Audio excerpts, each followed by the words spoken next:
Recording in progress.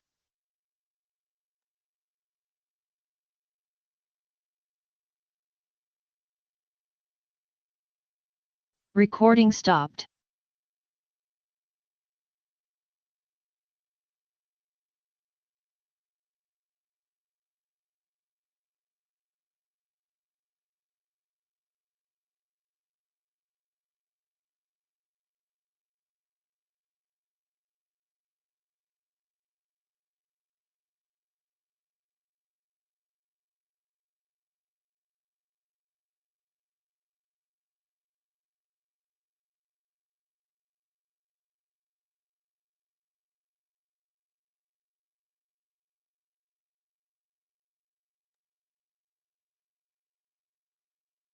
Recording in progress.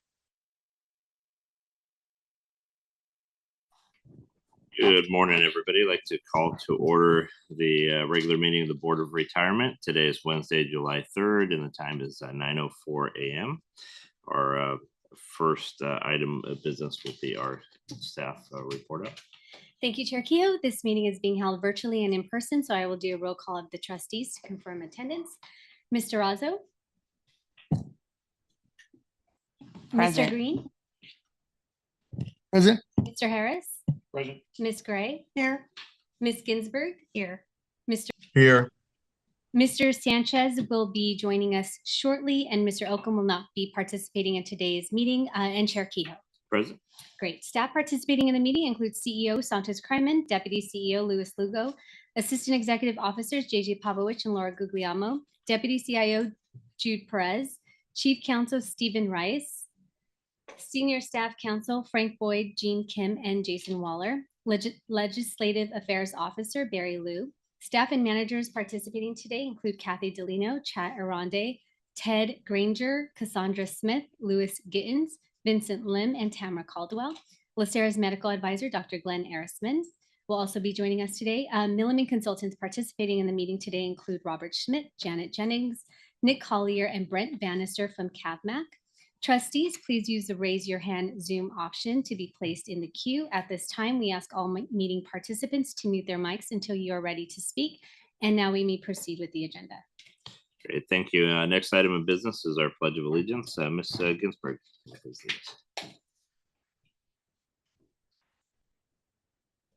Allegiance to the flag of the United States of America and to the republic for which it stands, one nation, under God, indivisible, with liberty and justice for all. Thank you. Our next item is our procedures for AB 2449. We don't have any requests for that, so we will move on to the approval of the minutes of the regular board meeting of June 5th. I'll need a motion. So moved. Wait a second.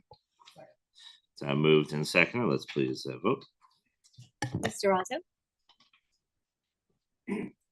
Yay. Mr. Robbins? Yes. I'm an aye. Mr. Rue? Yes, sorry. Mr. Moore? Yes. Ms. Gray? Yes. Ms. Ginsburg? Yes. Mr. Green? Aye. The motion passes unanimously by all trustees present. Great, thank you. Our next item is our public comment period. I don't believe we have any requests to speak. So we'll move on to our executive updates and our all-stars and member spotlight. JJ. Good morning, Chair, and good morning, trustees. This is the point where we recognize our all-stars, our staff members who have gone above and beyond helping deliver a great member experience or to help their fellow staff members. So please join me in congratulating Dean Inoue, Michael Rodriguez, Eduardo Asensio, and Maria Montulac. I think I pronounced that correctly. If I didn't, I apologize. And our web watcher is Jeff Shevlowitz. So thank you very much for all you do. Yeah. Everybody. And you can move right into our very good. So this is our spotlight where we celebrate members selected for our spotlight. This is a program about recognizing the hardworking members who serve the constituents of LA County, to celebrate their contributions to our community, and to provide us a moment to reflect on why we do what we do, which is to serve our members. But this month's spotlight is actually one of our own, and it is Paul Carranza. And so if we can bring up the next screen. Paul is celebrating 30 years of service with LACERA, actually a little over 30 years of service.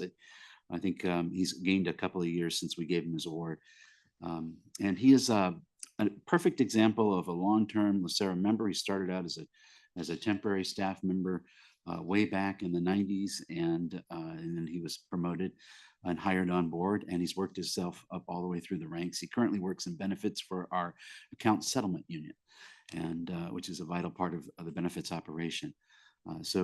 Paul is also a volunteer. He's a National Guard. If we can go to the next slide, please. He is a part of our National Guard. He's done that since 2011, I think it was. And he's a rank of sergeant. And he's also been responsible for internally organizing our Veterans Day recognition program for several years. So we want to recognize Paul for all that he's done for us and thank him for his service. He's not retiring yet. He's got some more years with us, but since he reached 30 years, we thought it was an appropriate time to recognize him. So thank you very much, Paul, for everything you do.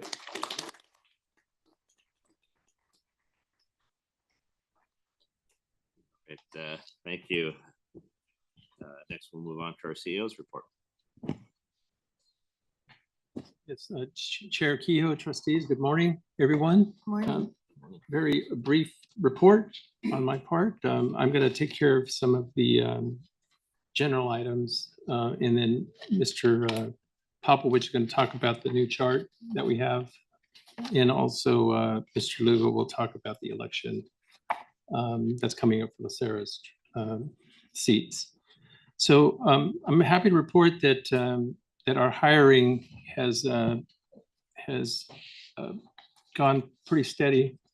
We've actually managed to reduce our vacancy rate from, I believe it was 21% to like 19% now, which is a big step in the right direction. We're still trying to get to the 15% vacancy rate by the end of the calendar year. And so we're making a lot of progress. The report indicates there's a lot of activity in terms of interviews that are ongoing in the investment section, in the legal section. IT section is also interviewing for individuals. Human resources just hired an additional recruiter and is continuing to interview individuals to fill out those positions. The IT section in particular has been quite challenging in terms of the interview process and trying to place individuals at the salaries that are comparable to the outside world. But we're continuing to go through those individuals, candidates, in order to identify folks that could fit some of the needs that Ms. Delino has identified. So we're also progressing with trying to get the support that is needed in our legal section. In particular, the legal analyst positions are very critical. We've hired a number of attorneys, and now it's time for us to provide them with some support staff in order to maximize their efforts. I think we're moving in the right direction in terms of trying to hire individuals. Our internship program in particular, we've received a great many applications for those positions. We've offered 13 individuals the opportunity to come into LACERA. They're in the various stages of background checks because they still have to go through all the background checks that a normal employee would have to go through. And so we're bringing them on as they pass their background checks. And so is Ms. Delino here? Are you going to introduce your intern today, or you want to do that now? Sorry. Okay. IT section, and so I'll let Ms. Delino introduce him. Yeah. Good morning. We do have one more intern that I'd like to introduce. He works in our infrastructure section of systems. Alan, can I introduce yourself? Hello, my name is Alan Chavez. I'm from the San Fernando Valley. I have a computer science degree from CSUN, and I'm currently a grad student getting my software engineering degree. I've been here for 2 weeks and I've learned a lot. I'm very grateful for this opportunity. I have a passion for IT and helping people with technology. So I'm very grateful for the opportunity and to learn a lot more. Let me turn it over to JJ. We did add a new report slide, I should say, in our CEO report, and I just wanted JJ to kind of walk you through what that means and how to interpret the information. And so, go ahead, JJ. Thank you, Bonnie, for bringing that up. This is actually part of an ongoing effort we have to modernize our CEO dashboard report. And what you're seeing here is the final version, almost final version of the member count and member data, demographic data for number of members and what categories they're in, and also the benefit that we pay them. The changes that we made, this particular one started, I want to say 2 or 3 years ago, between how we categorize people in the annual comprehensive financial report and how we were reporting it on the dashboard. And so we began a process of looking at, how do we put people in different buckets as their statuses change. And so that led to a cross-functional effort to create business rules. And so this is the final version of the member count. There isn't a whole lot of difference from what you've seen over the last several months, except we used to report the reciprocal members as in deferred vested because they were eligible for a benefit. But since the actuary doesn't include them in that calculation, we moved them to the non-vested area. So it's a slight change. So you'll see some changes in numbers there. The other changes on this particular report are part of the report that pertains to the monthly benefit allowance distribution. And so in that monthly benefit allowance distribution, we used to include withdrawn members and another category of members. So we removed them out. And that reflects just the benefits, and I'm talking about the range, the monthly benefit allowance distribution range. That reflects just the members that we actually pay benefits to on a monthly basis. There's one more change, which will come in the next month, where you'll see a slight change in the higher end members, because right now this report includes their total benefit, including those that are beyond what we can pay them. So the replacement benefit plan. But since we don't pay that benefit, and this is meant to reflect just what we pay members, that'll be removed. So you'll see some changes in the higher end, and as that's redistributed. The other change payment, in the past, we had reported those as one single number, but we thought it would be better broken out to show what we pay for our members only, and then what we pay survivors only, just to provide some more detail. So that's the main changes here.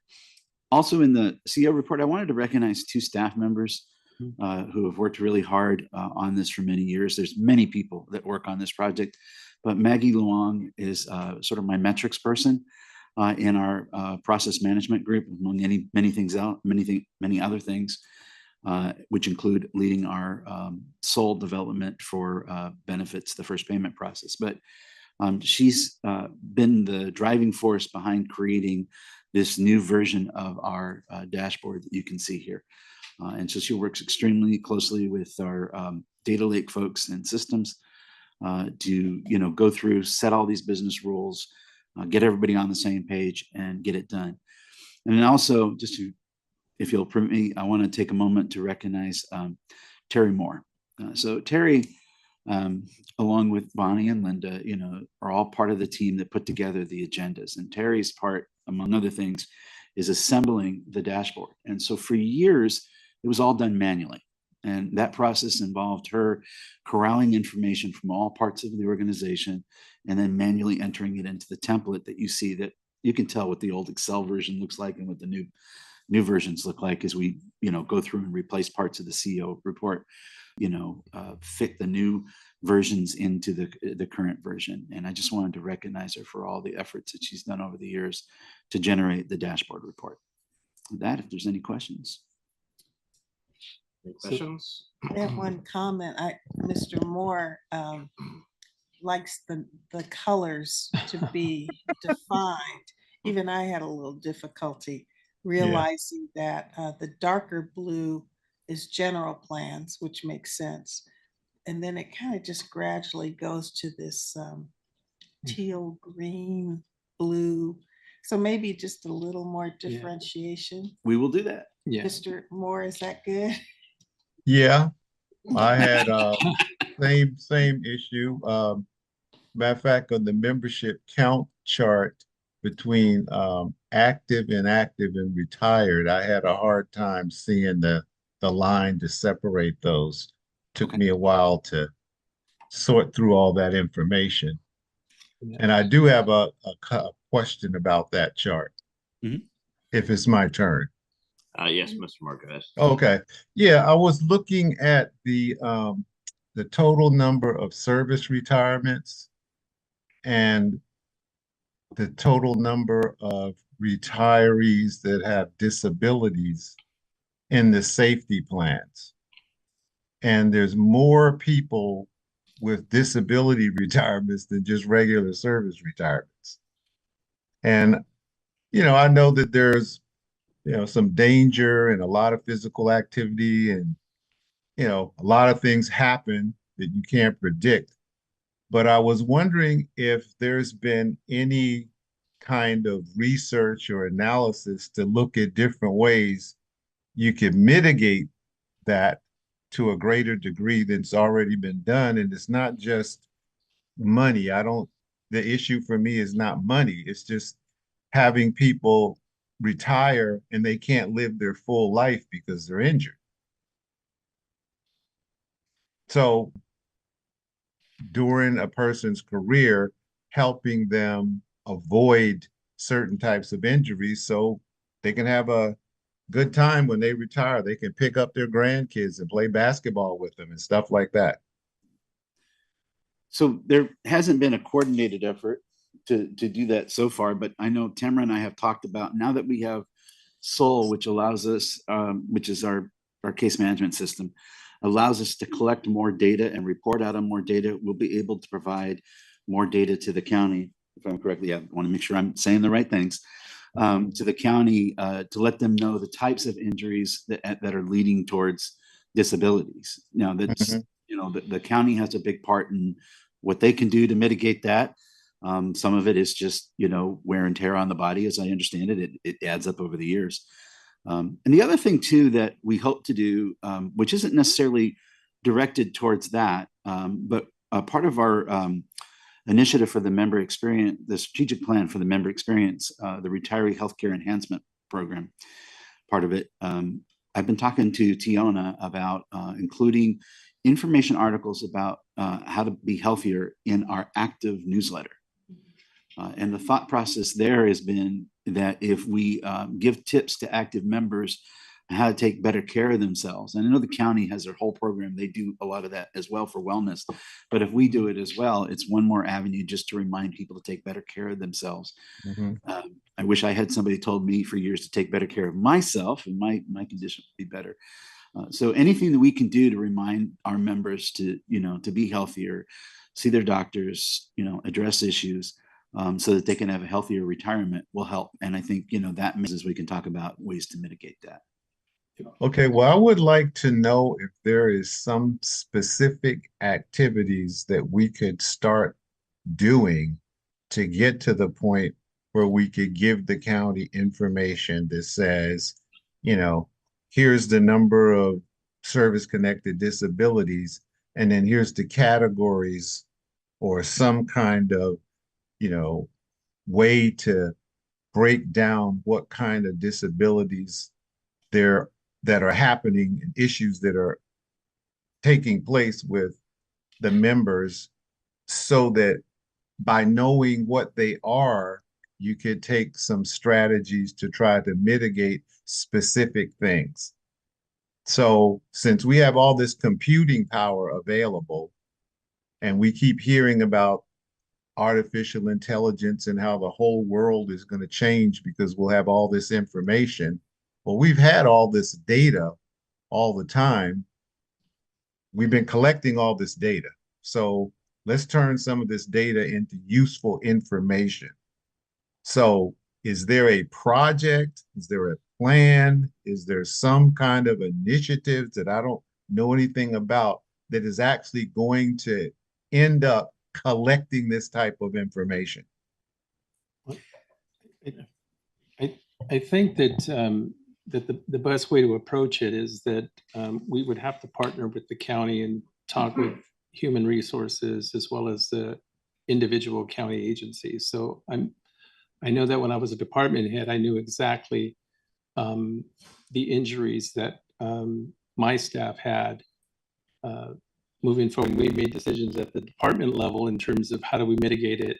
And we were provided the autonomy to make those sort of decisions about, you know, how to train staff better, what equipment do they need. We have the ergonomic program at the county as well as in LACERA. We have the wellness programs both at LACERA and at the county. And so it's important for us not to recreate the wheel and try to get all of the information from them so that we can augment the information on our side, because all the information that we have, the county agencies have as well. That we've reached out to the Department of Aging, is that the new department? And that was one of the reasons that you saw in the newsletter. We actually sent out a email blast about elderly abuse, for example, so that we can bring it up to top of mind, so to speak, and make sure that our members are reminded that's important to care for your elderly. And so we've been making those overtures to the county, and we're trying to partner with them as well as our Empower partners and for the financial health of individuals as well. And so we'd be more than happy to reach out to the county formally as opposed to the informal process that we've been using. And then we'll try to compare the data that we're collecting with what information they have so that we can try to cross coordinate messages. And then there's a lot of things that the county does that we definitely pull from and that we'll go ahead and dispense out to our members as well on an ongoing basis. So if you provide us that latitude, that we'll go ahead and reach out and see what we can do to coordinate with the county. Okay, because I remember something somebody told me probably 30 years ago when we were just bringing mini computers into the office, and we would print out these reports on those big 18-inch green line pieces of paper, and you get these mounds and stacks of reports. And his comments was, we have mounds of data and no useful information. And that's kind of where we are now. We have mounds of data, but we don't have any useful information. You know, there's a percentage of people who have lower lumbar injuries who are police officers, and here's a profile of the type of assignments they have. And if we were able to facilitate them doing these types of exercises or these types of activities, they wouldn't end up not being able to play basketball when they retire. Right. So that's what I'm looking for. So if you want to talk with the county about that, I would certainly like to have some progress reports on how that cooperation and that's going with the county on doing that kind of research and coming up with some strategies so people can live their best life. And I'm tired of beating that horse. I have one other thing. On the monthly benefit allowance distribution chart, I was wondering if there is a number that you have for 25 years plus retirees. Because I know when this discussion would come up about how much money retirees are being paid and, you know, all the issues surrounding what great pensions you guys have in the public sector. What is the real number for a 25 plus year employee average salary instead of these average salaries that's you got all the people who are have 7 years worth of retirement or 15 years worth of retirement. And when you're in an environment where you're trying to focus in on the total benefits of public employees versus private sector employees, the 25 plus number would be a better number. I don't think it's hard to get. I just would like to know what that number is, and then we have it. We can get that. We can get that information. And, Yeah. We're also looking at the CEO dashboard, and we're having internal discussions about how to make the information better. Now that we have the ability to get to extract the information from our systems, and we're using Power BI now to automate a lot of it. That and you're absolutely correct, Trustee Moore, that there's a lot of information. It's just a matter of how you package it and what priority we have. And so we appreciate your thoughts on this, and we'll do what we can to improve the reports, make the information more useful, and just move forward from there. Okay. All right. Then one last thing too is I would like to remind, especially the new people, that 3 or 4 years ago, our internship budget was $75,000. Now it's, what is it this year, JJ? Is it 150? Yeah, I'm not 100% sure. It might be around 150,000. We'll have to double check and get back to you on that. Yeah, but we increased the internship budget, and I'd like to compliment and thank all of the division managers who come up with tasks so that our local college students can have an opportunity to work in our organization, learn what we're about, and we can start building relationships with colleges, universities, and our community that we work in. So thank you for that. Okay, I have Mr. Harris next, and he's in a unique position because he used to be in charge of the health and safety for the Sheriff's Department. So I'd like to hear your perspective on the data that the Sheriff's Department has. In that area, I know when I did that type of work for 5 years, I too was trying to get that information. It's very frustrating. Anecdotally, you know what's going on, but when you try and dig it out of the data, back then it was really, really difficult. But there was also, I think, some reluctance. People didn't really want to know what the truth was. So I share Mr. Moore's concern. I know one area, which is anecdotal, but that I always was frustrated with was we had cancer claims for people who at some point in their career had worked at, Mr. Wiki probably already knows all about this, but working at Transportation Bureau, where we typically had diesel powered buses sitting in the back of the Men's Central Jail running hour after hour after hour, while our deputies and inmates sitting on the buses would be exposed to these fumes. And then they come down with cancer sometime. And I thought, gosh, there seems to be, maybe there's a linkage here between those two things. Maybe we could do something different. I think that problem still exists. I think there's still something we could do. I think it'd be really helpful if LACERA could point that out to the county, that we're seeing these clusters of problems. So I really share his concern. I think we could do more. I also know how difficult that is. I know, we do have mountains of data, and sometimes it's not divided up into bite-sized chunks that you can easily digest. So it's not something that's going to get fixed quick. I know that. Like I say, I was trying to get something done actually here at LACERA. I was pounding on their door back then in between 2000 and 2005. And they nodded and said, yep, we'd like to be able to help you, but we just don't have the capacity to do that right now. So maybe now things have changed, but it's a big problem. I know the thing with the buses drives me crazy because the easy fix is just buy natural gas buses, which are still putting out pollutants, but at a far lower level. And there's a natural gas fueling station right across the street from, you'd have to pay a little more money for those natural gas powered buses. But it seems to me you'd offset those costs and savings to people's lives by doing a simple fix like that. So I really share Mr. Moore's concern. I will leave it at that. So I'm hoping we can look at this. Again, I know it's not an easy fix. This is going to take a lot of analysis.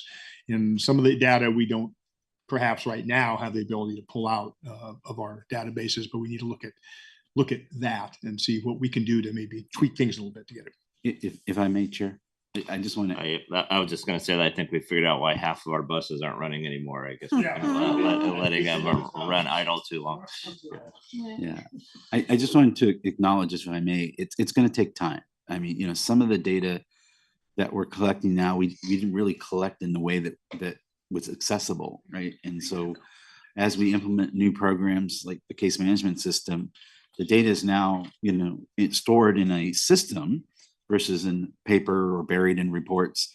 And then being able to extract that data and report out on it, it's going to take us some time. But these are the conversations that Tamara and I are having about, you know, what she wants to do through the disability retirement services, for example, and the things that we're talking about with the retiree healthcare. So over time, we'll see this improve, but it won't be like immediately. Set expectations. Thank you. And perhaps the LACERA can consider like a summit with all the different HR departments and have them come and present what data we have and what data we can provide to them. Because at the end of the day, it's up to each individual department to use that to their advantage. But just like JP was saying, there's probably a lot of departments that want that data, but don't even know that we have it or we can provide it to them. So maybe that's a route that we go. Mr. Harris, I definitely remember the buses being in TST Bay and breathing it all in, not to mention the cigarette smoke in the lockups that I had to breathe in for hours. Yeah, they fixed that. But you go downstairs, bring them up, and the buses are still there on the service level. But anyway, the point that I wanted to make is actually kind of in answer to what Mr. Moore says, and it's a suggestion that possibly we could play with. I just came back from a training at Harvard, and one of the subjects that they talked about was using all of our data with AI, because AI is only as good as the data that we give them. And I don't know if there is a method, and I think this would go to systems or, you know. So I was going to make a comment with respect to that, Chair Gray. We do have a strategic effort. One of our pillars is innovation through technology, and one of the objectives through there is data analytics, and not only Power BI, but all how we distill our data and make it more actionable. So the conversation is very fruitful. That is a focus of ours. It's not, we're going to be focusing on that, not only on our member side, but really organizationally, whether it be HR, financial data, and so forth. So that's going to be an effort that we are going to focus in on. And Kathy Delano and her team will be providing some information back to the OOC relating to that specific focus as it relates to data science, data intelligence. I'm glad to hear that, because as I sat and I listened to, you know, this AI 101 for novices like me, but understanding how it applies to our pension fund and how it applies to our members, it makes me feel good.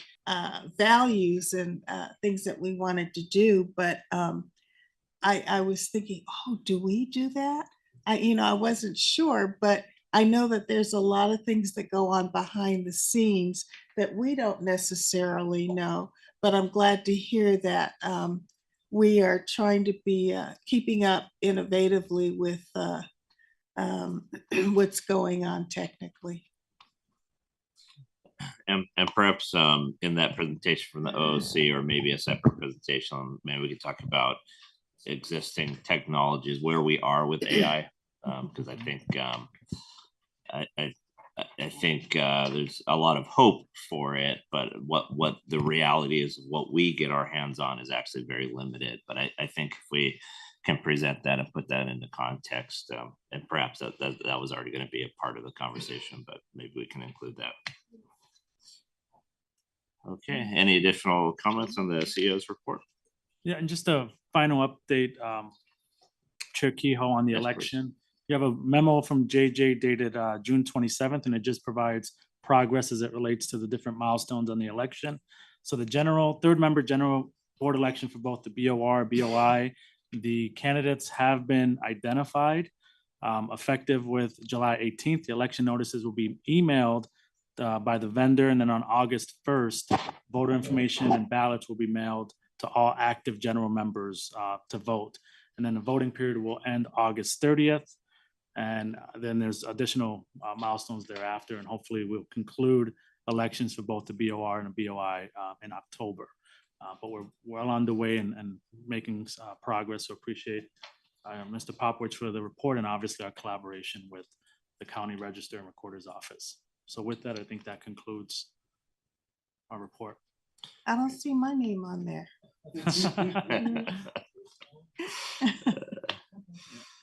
Okay, any additional comments or questions? Hearing none, we're going to go ahead and move on to our disability retirement applications on the consent calendar. That's going to be page 1 and 2, applications 401E through 423E. I'll make the motion.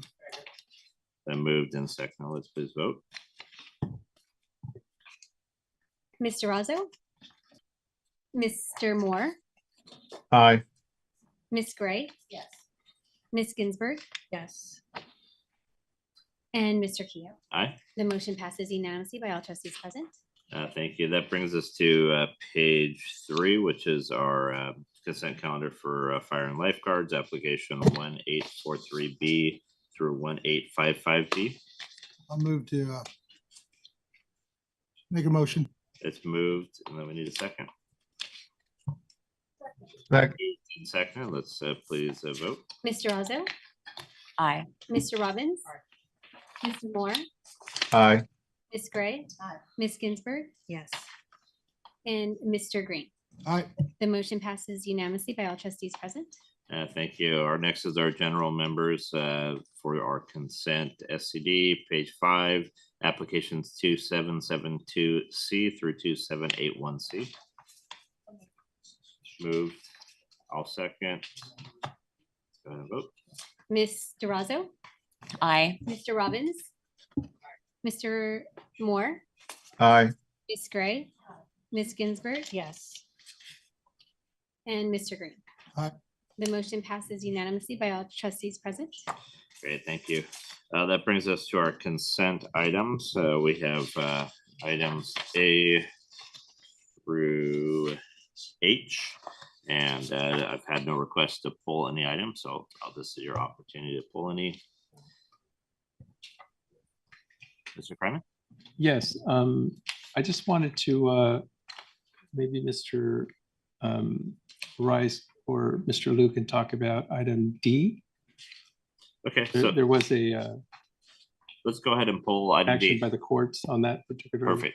Let's Order. pull item D, so we'll move that to the pulled from consent. So let's go with consent items A through H minus item D. I'll need a motion on that. It's moved. I need a second. Second. Okay, let's please vote on consent item. Mr. Razzo, Aye. Mr. Robbins, Mr. Moore, Aye.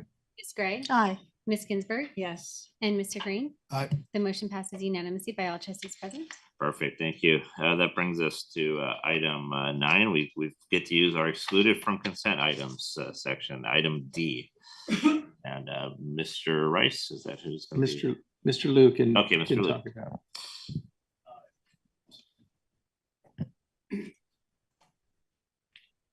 Thank you, Chair Kehoe and trustees. So this was the Taxpayer Protection and Government Accountability Act. Last month, the IBLC had recommended that the board oppose this ballot measure that would basically raise the thresholds for tax increases on the state and local level. The latest update is that this was in litigation, and the Supreme Court had ruled in favor of Governor Newsom and the legislature, who had brought the lawsuit to basically remove this off the ballot. So this measure will not be appearing in the November ballot. Got it. So we've confirmed with 100% certainty that that will not be on the ballot. That's correct. That's correct. Okay. Then in that case, then I would like to move it to a instead of an opposed, just a neutral, I guess, at that point, right? Our monitor, since that way we can get any updates on that. if there's no objection. Well, I have one. Basically, I thought that we did say that we wanted to oppose it, which I thought based on what I read in the memo that Mr. Liu had prepared last month or for the IBL, was it the IBL? Yes. That it was a better position for us to take because we don't want to have an increase in local taxes. I remember Mr. Oka making that comment also. And if it's not on the ballot, it is still, I believe, an initiative. Is that correct? Yes, it was a ballot initiative. So it, absent a lawsuit, it would have appeared on a ballot, but the lawsuit basically said that, not to get into the technicalities of it, but it was going to revise rather than amend the Constitution.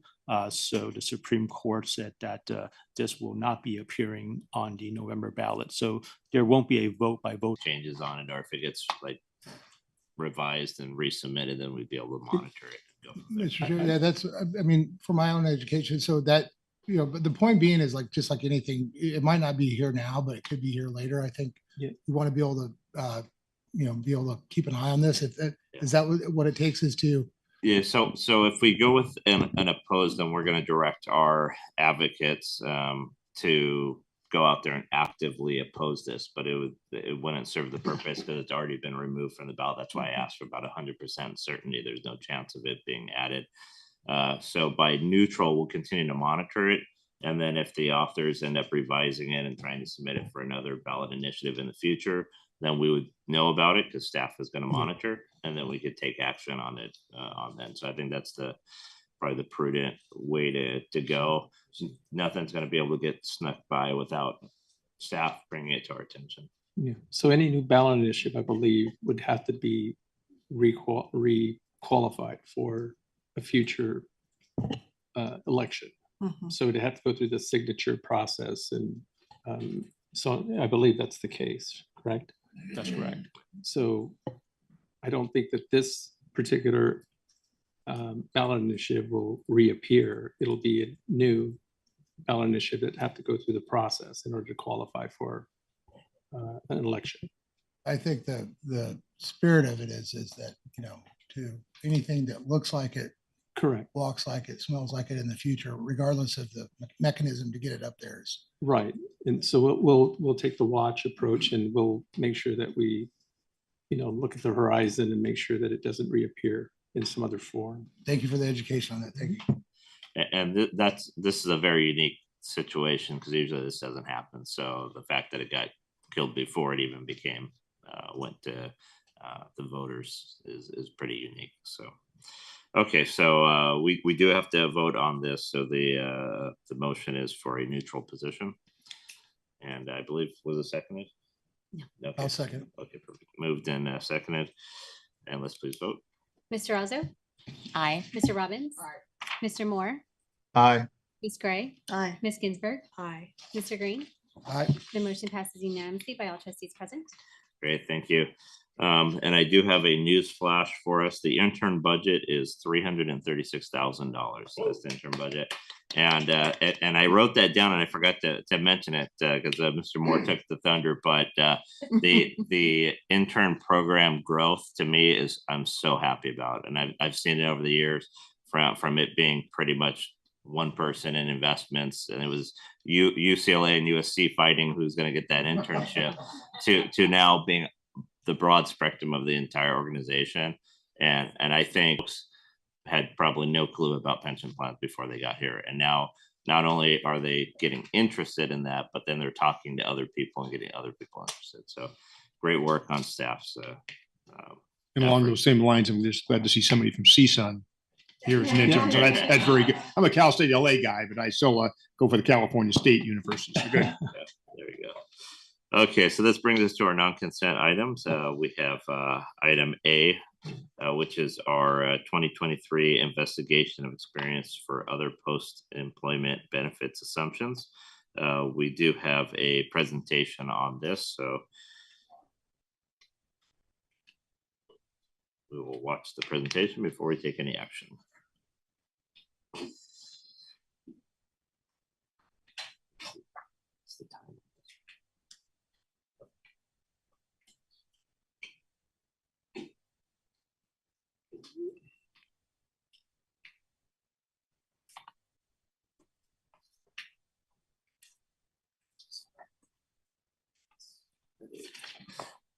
You can kick this off whenever you're ready.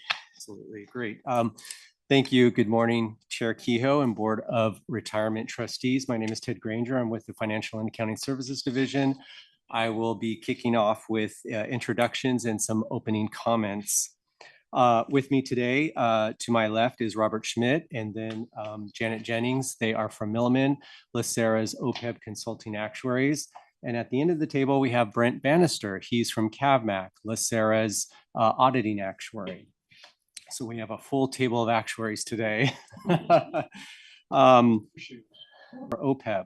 And we've reached a milestone. The milestone is that we're presenting the experience study today, as well as the review of the experience study for your approval. We will also be preparing, Milliman will be preparing valuation reports as part of this process. So this process for 2023 includes both the experience study, the valuation reports, and the audits thereof. The goal today is to obtain approval of the economic and demographic assumptions as presented in this draft report based on Milliman's work in reviewing and updating those assumptions. And again, this program is administered by LACERA on behalf of LA County. So we do have concurrence from our stakeholder group, which we meet with regularly, and they have reviewed these assumptions as well. Quick update on the timeline. Back in August, we started this process by transmitting the data to Milliman. We met with the stakeholder group in November. We met with this board and did an educational session in January. So it does take us a little bit of time to work our way through this. As I mentioned, we met with the stakeholder group 2 times regarding the assumptions presented in this report, 1 time on the demographic and another time on the economic. I'll pause right there and talk a little bit about the process. We delayed the process this year in studying these economic assumptions because of what was going on at the Board of Investments. The Board of Investments was going through their strategic asset allocation for both the pension trust as well as the OPEB trust. And we paused and said that would be a good idea to take a look at what the Board of Investments is doing and see if we can include that information in our OPEB economic study and assumptions thereof. So we did that. The Board of Investments approved the strategic asset allocation in June. Milliman was able to capture that information, review it, study it, and include it in the economic assumptions that they're recommending today. We also last month went back to the Board of Investments. We gave them a little bit of an educational session, and we basically tried to link what they did in terms of their work with how it was impacting the work that your board is doing.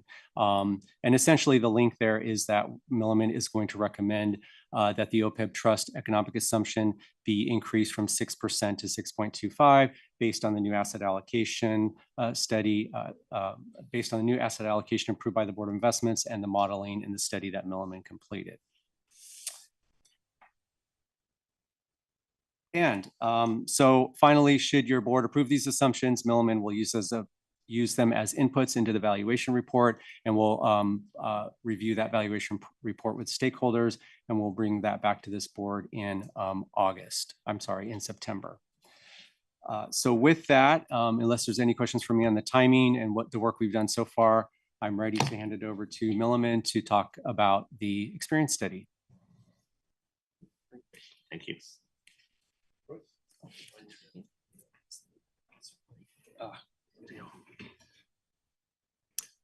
All right, thank you, Ted, for the introduction. I like to always start by thanking the group of stakeholders that works with us on this project every year. Includes various unions, agent employers, and then also advisors. And we actually will enumerate that a little bit more. Janet will do that in a little bit. So if we could go to the next slide. What we're going to be reviewing today is the results of our experience study. It'll be the assumptions, an overall review. We'll give time for questions and comments at the end, but we encourage you, if you have questions along the way, to also ask them. And we'd be happy to answer them during the presentation. So we go to the next slide. Janet will talk a little bit about more of the details. Good morning. Before we get into the results, we'd like to give you some background for this experience study. So on the next slide, You can see that this is what has been termed the trifecta year. First, we work on the experience study, then we work on the valuation, and the third component is that we have an actuarial review by Kavanaugh McDonald for each of these projects. On the next slide, this is our Gantt chart, which puts in a picture form what Ted has mentioned. We received the data in August and processed that data through November. We had an entrance stakeholder meeting in October and worked on the experience study through February. We came back here in January for an educational session and had our first stakeholder assumption meeting in February. Then in March, we received the approved July 1, 2024 premiums. And then in April, we received the OPEB trust asset allocation that was approved by the Board of Investments. We had a second stakeholder assumption meeting to review our investment return assumption in May. And then in June, we went to the Board of Investments to provide some education. Here we are in July for you to review our recommended assumptions. And we've been conducting the funding valuation from June, and that'll go through August. We'll have a closing stakeholder assumption meeting in August, and then we'll reconvene here in September for your review. On the next slide, I'll show how this fits into the greater timeline. Our last OPEB experience study was in 2020, and we conduct annual funding valuations. Now in 2022, there was a pension experience study. We incorporated the results from that pension experience study in our 2022 funding valuation. We are now conducting the 2023 OPEB experience study, and that will continue on a 3-year cycle, such that our next experience study will be in 2026. After this, we will work on the funding valuation, and that'll be done on an annual basis. On the next slide, I've mentioned stakeholders, and this is the group of people that review our assumptions and our methods. So we have employer representation from LA County, Superior Court, LACERA, and the outside districts. The unions are also represented by SEIU, Local 1014, and CCU, Coalition of County Unions. LACERA's healthcare consultant, Siegel, is also involved, along with the actuaries. So there's the Kavanaugh McDonald, Brent Bannister, who's here with us, is LACERA's actuarial reviewer, Chiron, who represents LA County, Raylan Letson, who is the actuary for SEIU, and Milliman, LACERA's actuary. On the next slide, I wanted to go into more detail about what assumptions are reviewed at which stage. In the experience study, we would look at the vested terminated members' retirement rates. These are members that have left LACERA but have not yet retired. We also look at OPEB-specific demographic assumptions. So once someone decides to retire, we look at the likelihood that they will enroll in a healthcare plan. Once they do enroll in a plan, we look at which plan and tier they will elect. Will they enroll their spouse? Will they enroll their children? That sort of thing. And once they become age 65, what plan could they opt into? There's some other OPEB assumptions, which I'll get into later. Now, we also look at the OPEB-specific economic assumptions, namely the investment return assumptions, which are split into that for agents that pre-fund through the OPEB trust and those agents that do not.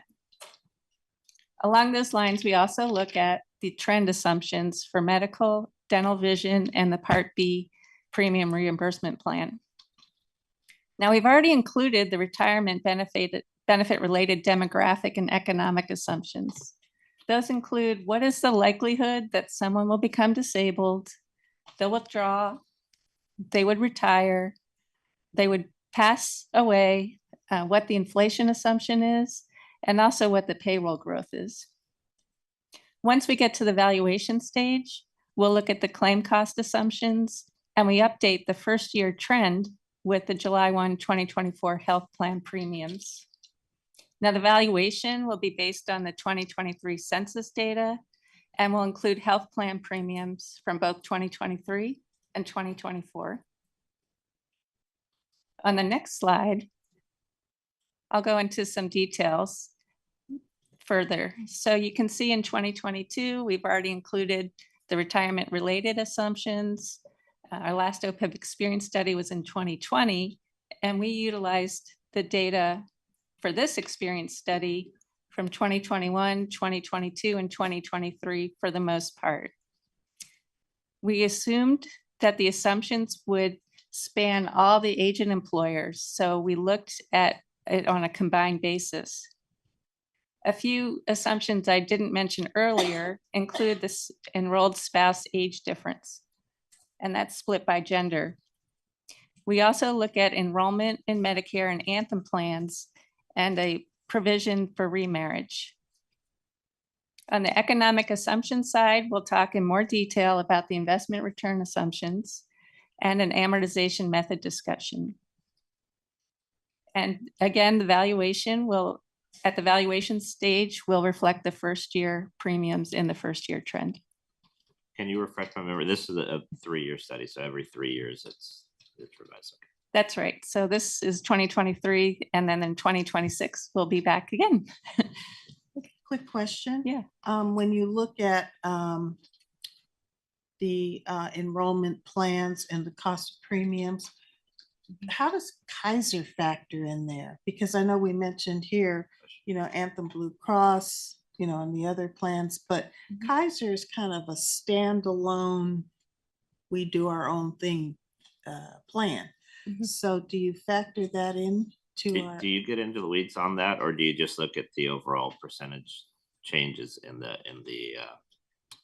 benefit cost? We get into great detail on the weeds. Okay. So just mentioning Anthem here was respect to if they enroll in Medicare, but in terms of which plan and tier they elect, we look at all the plans. So from Cigna to United to Kaiser to Anthem. Scan. Any other questions? Okay. Going to slide 10. I had a question. Mr. Moore, sorry, I missed your. Yeah, the experience, the data that's utilized from 21, 22, 23, or all the past data that you use is specific to our population. Is that correct? That's correct, Trustee Moore. Okay, so the data that you use was collected 10 years ago and disaggregated, and the data you collected 5 years ago, was it the same data, or is every period you have more or less or different type information collected that you analyze? And then if it's different, what processes do you use to kind of level or smooth the data for your projections going forward? And I'm bringing that up because someplace in the background you talked about you made some adjustments because of COVID, the COVID period. So could you kind of go over how you do that analysis of the data that you're collecting from these various periods that may have been, different information? Sure. Thank you for that question, Trustee Moore. So to your first question, we do collect similar data every year. For the COVID experience, we for the initial enrollment, we used 6 years of experience to smooth out any aberrations that we might have seen from COVID. And that was the adjustment that we made for the COVID years, so to speak. And I want to know what kind of differences did you see? Because I saw something or I read something about less marriages are taking place now because during COVID there wasn't all these opportunities to meet and mate. So fast forward less people are getting married. So there has to have been some things that you looked at in particular that happened during COVID that you wanted to smooth out. Yes, so when we first looked at the initial enrollment, we had higher rates when we just looked at 3 years of experience. And then we had slightly lower rates of enrollment when we looked at the past 6 years. We thought, based on partnership with Kavanaugh McDonald, we decided to look at the full 6 years of experience because we thought that during the COVID years, people would be more inclined to enroll in a plan than non-COVID years.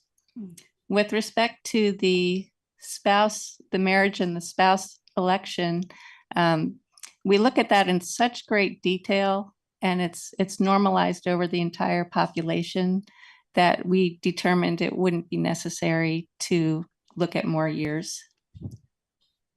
And that might be a Gen Z thing that's going on that might not be impacting us as of yet. Yeah, I mean, keep in mind that the people retiring today are still by and large baby boomers and maybe the front wave of Gen X. Hard to remember what's what.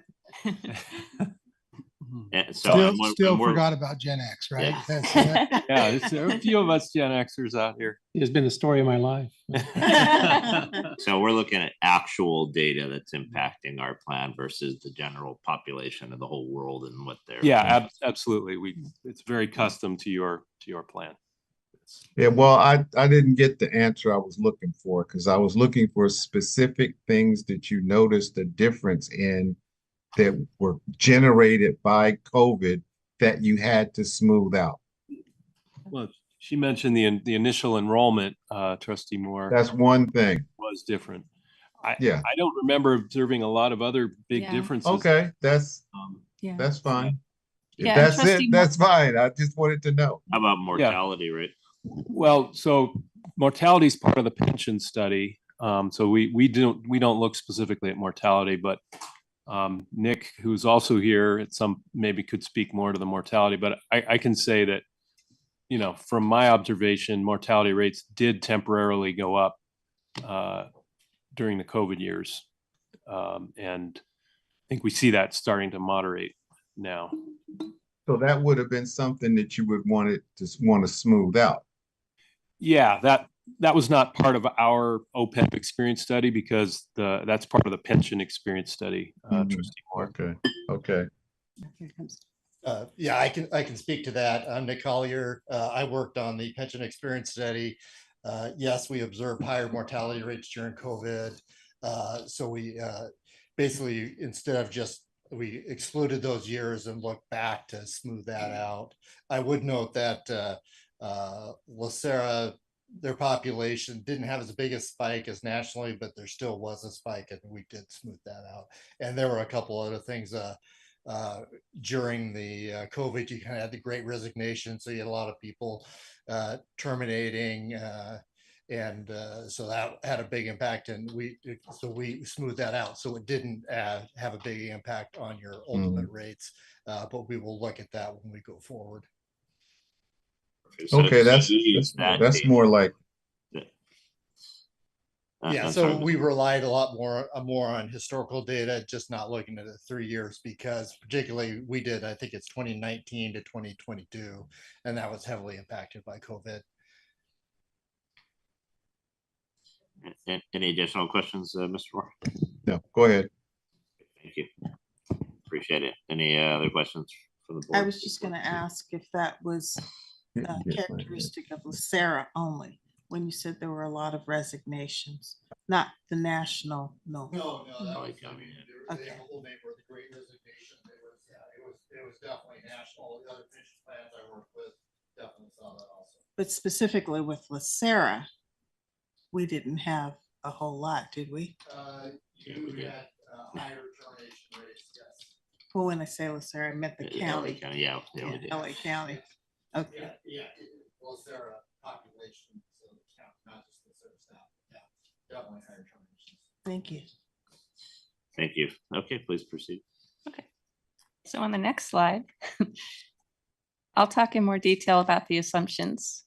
On slide 10, you'll see that there were some slight decreases from these assumption changes, including initial enrollment had a decrease in liability and costs, the plan and tier selection, the vested terminated commencement of benefits, the healthcare trend, and a larger decrease in the to the two investment return assumptions. Now, Robert will speak in much more detail about these decreases, but the overall impact is that there was a decrease in the actuarial accrued liability of 3.98%. The normal cost as a percent of payroll was decreased by 0.54%, and the ADC decreased by 0.71% on a percent of payroll. And throughout this presentation, the payroll is a pensionable payroll at $8.9 billion. On the next slide, we'll talk more about the investment return assumption. So our prior experience study in 2020 was the last time that we had an investment return assumption. And that assumption was included in our 2020, 2021, and 2022 OPEB funding valuations. At that time, agents that were pre-funding to the OPEB trust had an investment return assumption of 6% based on Makita's capital market assumptions.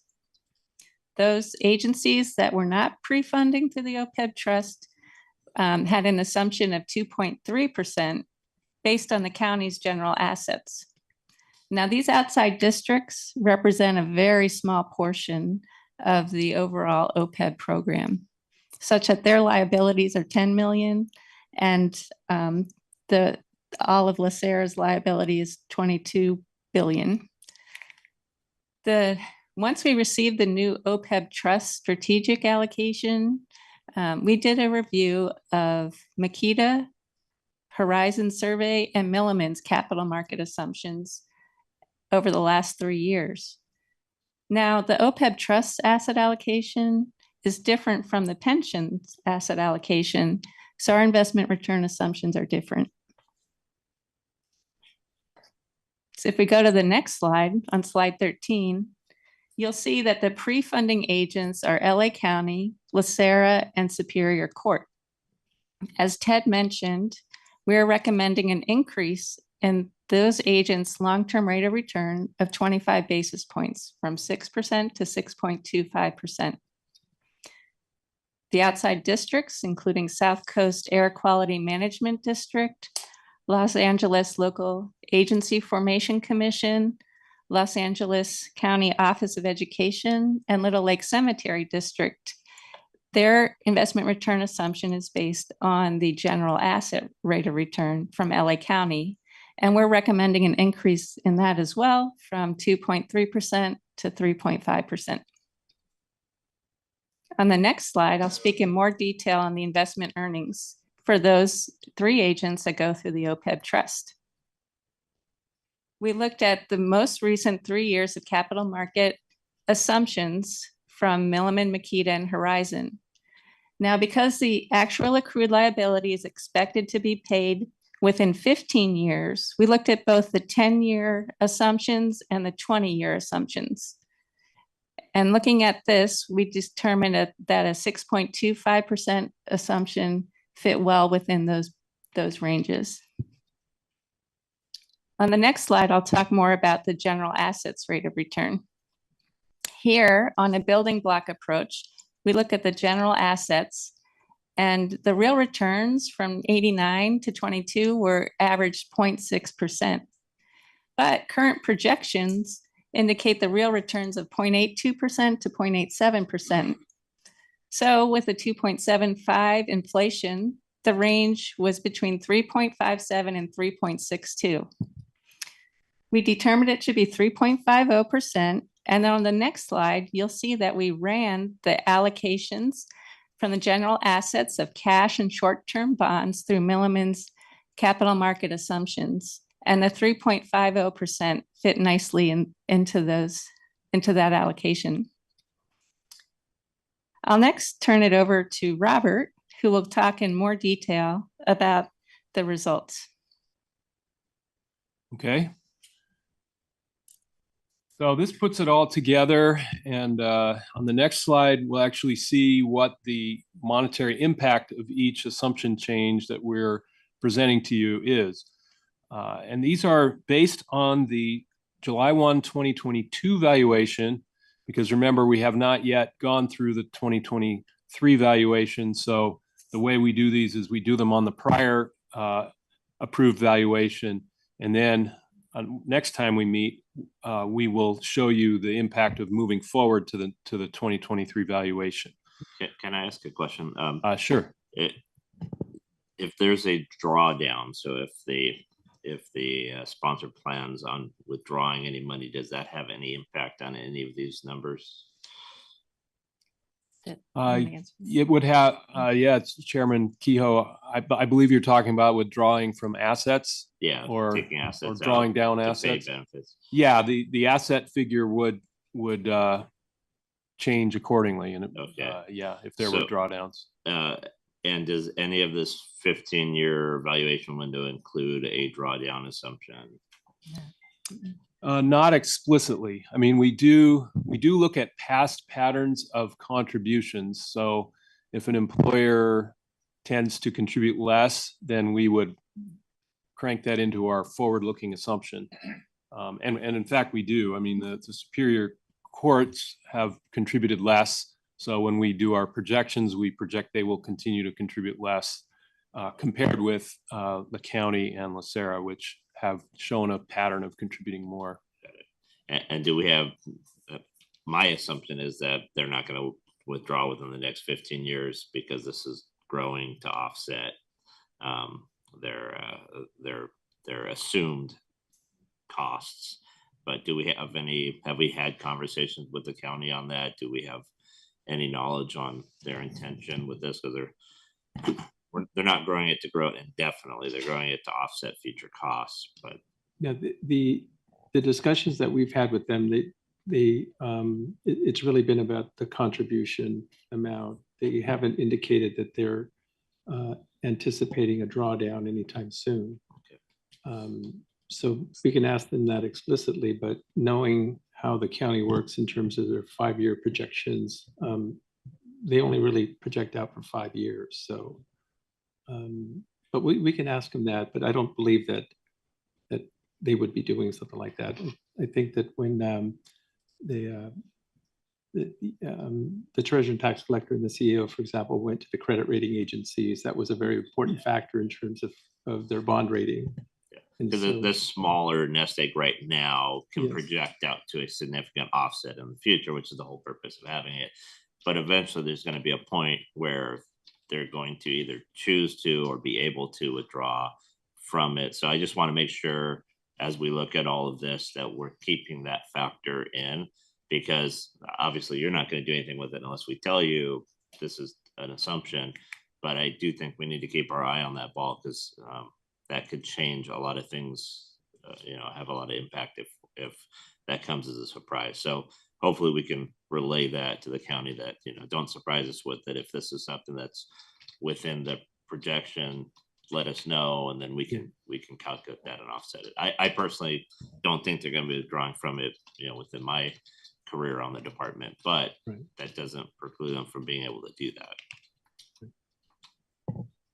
Just sorry, excuse me, just a couple, Chair Kehoe, just a couple of quick follow-up comments. I don't think we've had specific conversations with the county about a drawdown. They haven't mentioned anything.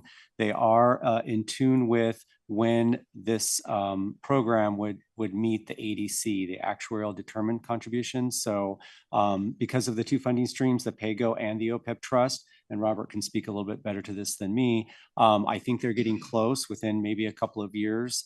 And then theoretically, plan sponsors might say, oh, well, we're fully funding the program. We could consider theoretically at that point.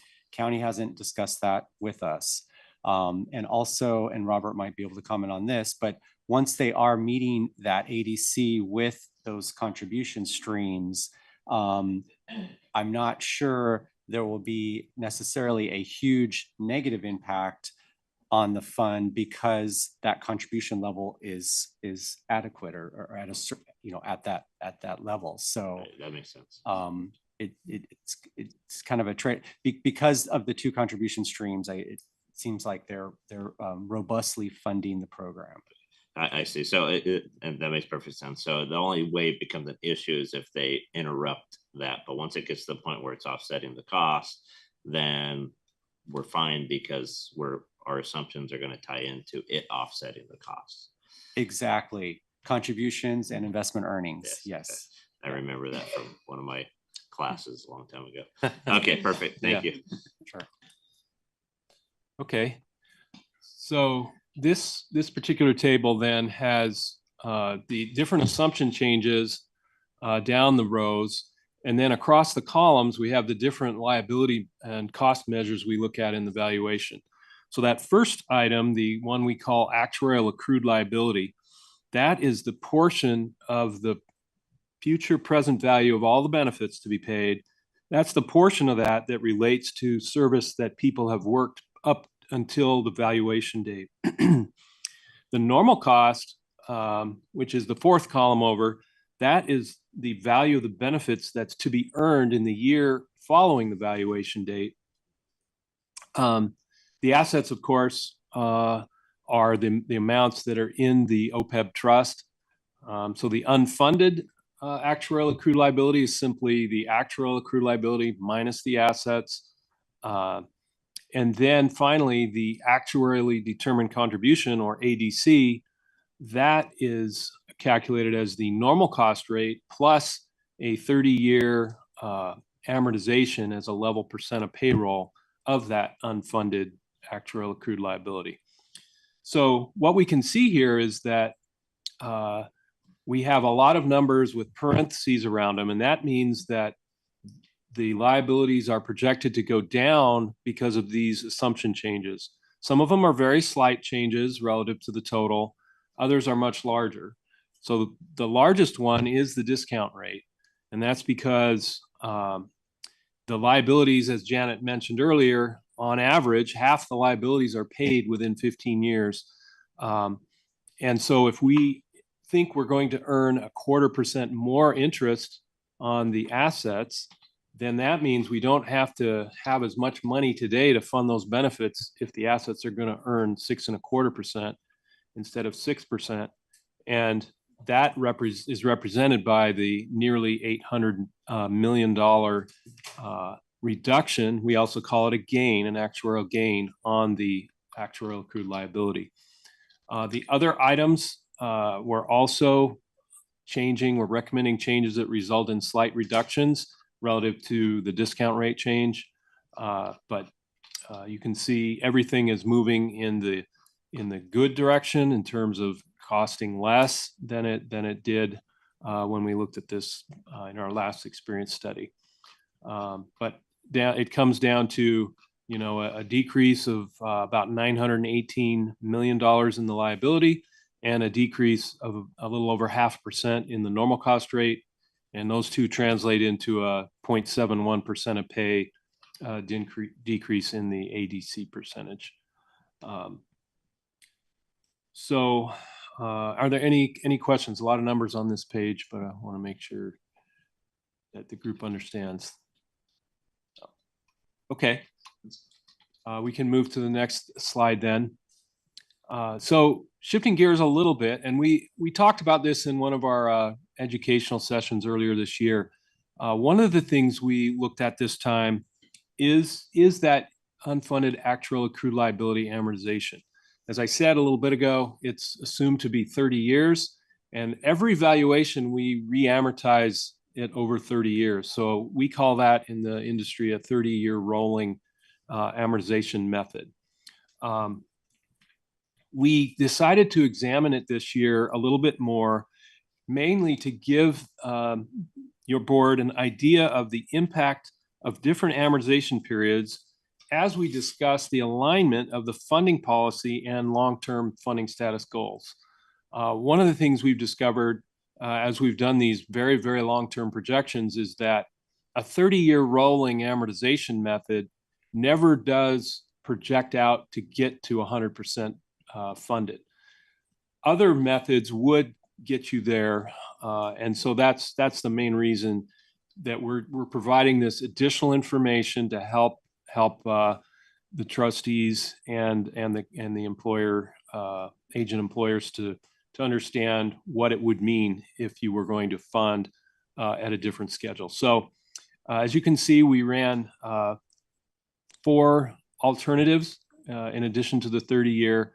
And what you can see is depending on the amortization period, it does raise that ADC. It raises the liabilities, the UAL payment, because you're paying it off over a shorter period. And it does therefore increase the contribution that would be needed to pay it off over a shorter period. Just like your home mortgage. If you want to switch from a 30-year mortgage to a 20-year, you're going to see an increase, and that's what we're showing here. There are some ideas that we could explore in the future for other methods. They tend to be a little bit more complex than these simple approaches we've shown, but those are out there, and we're certainly willing to look at those in the future. Any questions on this? If not, we'll go to the next slide and have Kavanaugh McDonald talk a little bit about their experience study review. Thank you. The next slide summarizes kind of what we did here. Our role in this process is to give kind of you as the board an additional assurance that things are in order, that somebody else is looking at this kind of from that whole perspective of, hey, does this all work? We actually go through and take the same data that Mildeman used, and we independently make an assessment of some of the same assumptions. We're not checking their work. We are independently performing it, meaning we're doing it differently than they are. So we get different answers, but they're close. We're not, if we're checking their work, it's tempting just to say, yep, they did all the calculations right. And I'm sure they're doing all the calculations right, but they might be doing the wrong process. We're doing potentially an independent, different process and still arriving at essentially the same result, which we believe is a stronger confirmation for you that their methodology is giving you an appropriate assessment of the results. So if you happen to look through our report and say, well, they're not matching, we don't intend to match. We intend to do it independently, and we ask as few questions as we can get away with. Sometimes I've got to say, what are you doing here? But as little as possible, we don't ask questions so we can independently model all of these things. We recognize that assumptions are, there's professional judgment, and so we have different professional experience than they do, and that gives us some different perspectives. And so we went back and forth with them on a couple items along the way here and said, hey, what do you think about this or that? And some of that is reflected in their assumptions. So again, our report won't say, hey, we found this or that. No, because we've already discussed it and used that to refine the process along the way to hopefully produce a better initial recommendation.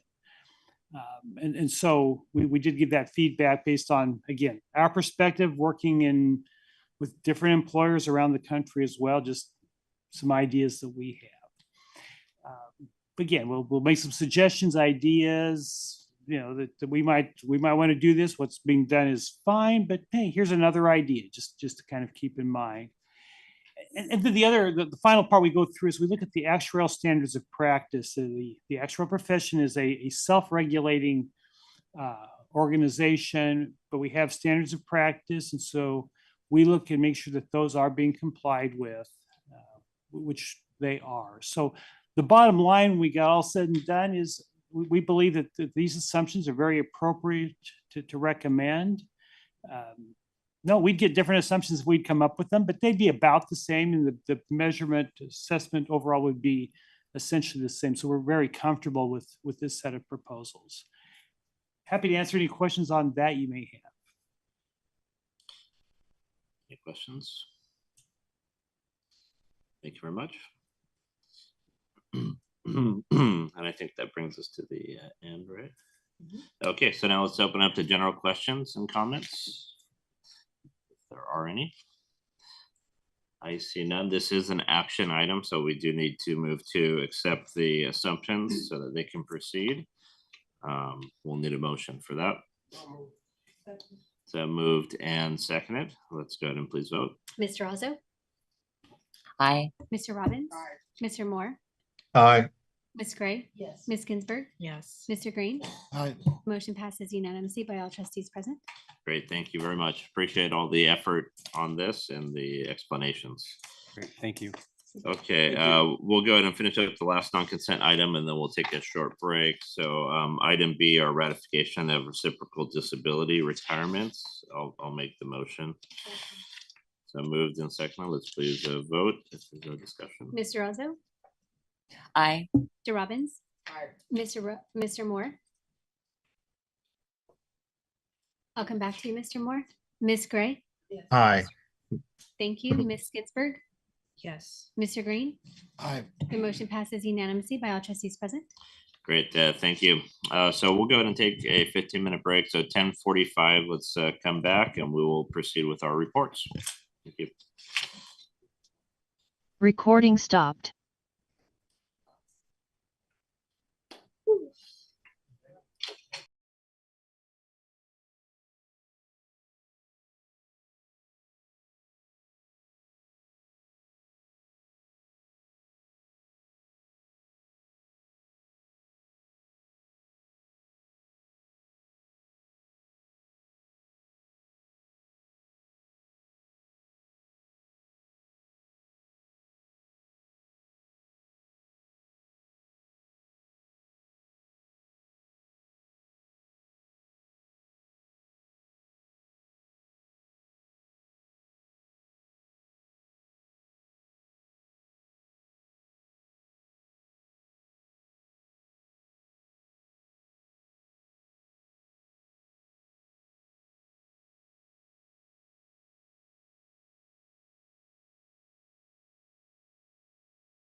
Who all was back there? So I only saw Mr. Harris and I thought Mr. Okay, I'll get it. Okay, perfect. Recording in progress. Great. Thank you, everybody. We'll get started again. Okay, this brings us to item 11, which is our reports. We have item A, which is our pre-designation of retirement options by active members in advance of retirement. And we have a presentation for us today. Great. Thank you, Mr. Chair. I'd like to thank the board for the opportunity to present the information to you on this subject. I provided you a detailed memo, and I'm going to kind of skim over the main points here this morning. I'm pleased to have Mr. Collier here from our Millman, our actuary, who will discuss the slides in the presentation that cover the actuarial information. And our fiduciary counsel, Ashley Dunning, unexpectedly is not able to attend. So this morning, we're going to talk about pre-designation of retirement options by active members. If we can go to the next slide, please. We're going to cover roughly 3 subjects. The Board of Retirement's role as the administrator of the pension plan, pre-designation options and the actuarial equivalence requirements, and the legislative options for pre-designation. Next slide, please. So there's only one slide on the Board of Retirement's role. It's been defined by the courts. The board is not to design the plan, it's to implement the design that has been enacted by the legislature. It's the general rule, and there's not much more I can say about that. So next slide.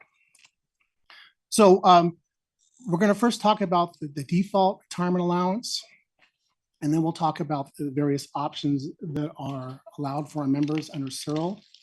So LACERA's default plan is the unmodified retirement allowance.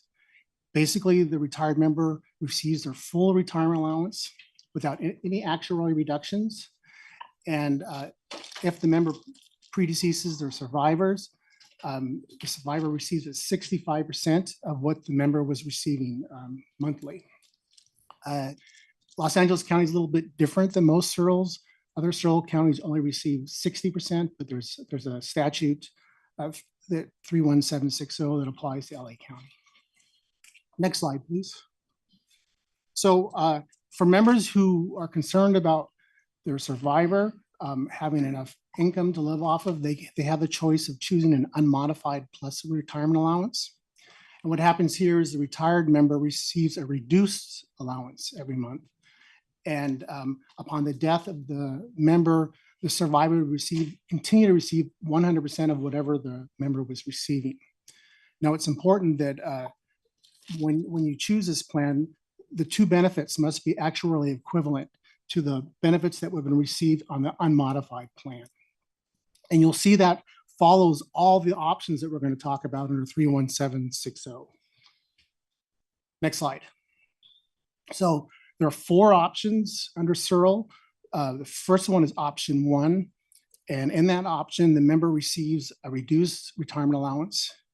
If the member dies before receiving the contributions, the balance at death is paid to the member's estate or to a natural person that has an insurable interest in the member's life.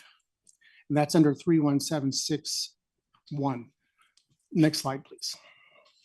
Option 2 allows retired members to receive a reduced allowance, just like the first option that I talked about prior to option 1. I'm having a brain freeze here, excuse me. The member receives a reduced allowance, and then a named beneficiary continues to receive the full benefit upon the death of the member, and that's 100% continuance at the reduced rate. And that is under section 31762. Next slide. Option 3, a retired member receives, again, a reduced retirement allowance, and during his or her lifetime, and a reduced allowance continues at a 50% rate to named beneficiaries that have an insurable interest in the member's life. And again, This is, all the other options have to be actually equivalent to the unmodified benefit. Option 3, retired member receives a reduced retirement allowance during the member's lifetime. Oh, excuse me, did I? Yeah, next slide. Yeah. This assignment made me a benefit expert. Okay, so retired members, option 4, receive a reduced retirement allowance during their lifetime, and more than one person is, and I say here that it has to be more than one. It really doesn't. It can be one person or more than one person receives 100% continuance. I've been informed that this really applies to members oftentimes who have gotten a divorce and have multiple spouses, and they choose option 4. And again, this must be an actual equivalent to the unmodified plan. I have a question. Yeah. All right, under option 4, where you said it has to be the actuarial equivalent of the unmodified allowance, why is it, and our pension is based on your age and years of service. So why is it that as a person ages, that amount that the member would receive, the reduced retirement amount, is lower? For instance, well, I'll use myself as an example. When I retire, I'll be almost 73. If I stay on one, and my amount that I would get is, say, $10,000, something like that. But if I work one more year under option 4, my reduced retirement allowance goes down. Is that because it's based on the actuarial equivalent and they don't expect me to live much longer or need much? You know, I don't know. But it also, not only do I get a reduced retirement allowance, the beneficiaries under option 4, their benefit goes down also because I worked an additional year or I got older and didn't retire. I'm not an actually expert. I'll let Nick. But that's why I was looking at. I can take it. The short answer is cold-hearted actuaries. Now, if you worked an additional year, you may have accrued more. You may have more service. They're still sitting here, so your benefit may go up, but simplicity, you are correct under option, under any of the options.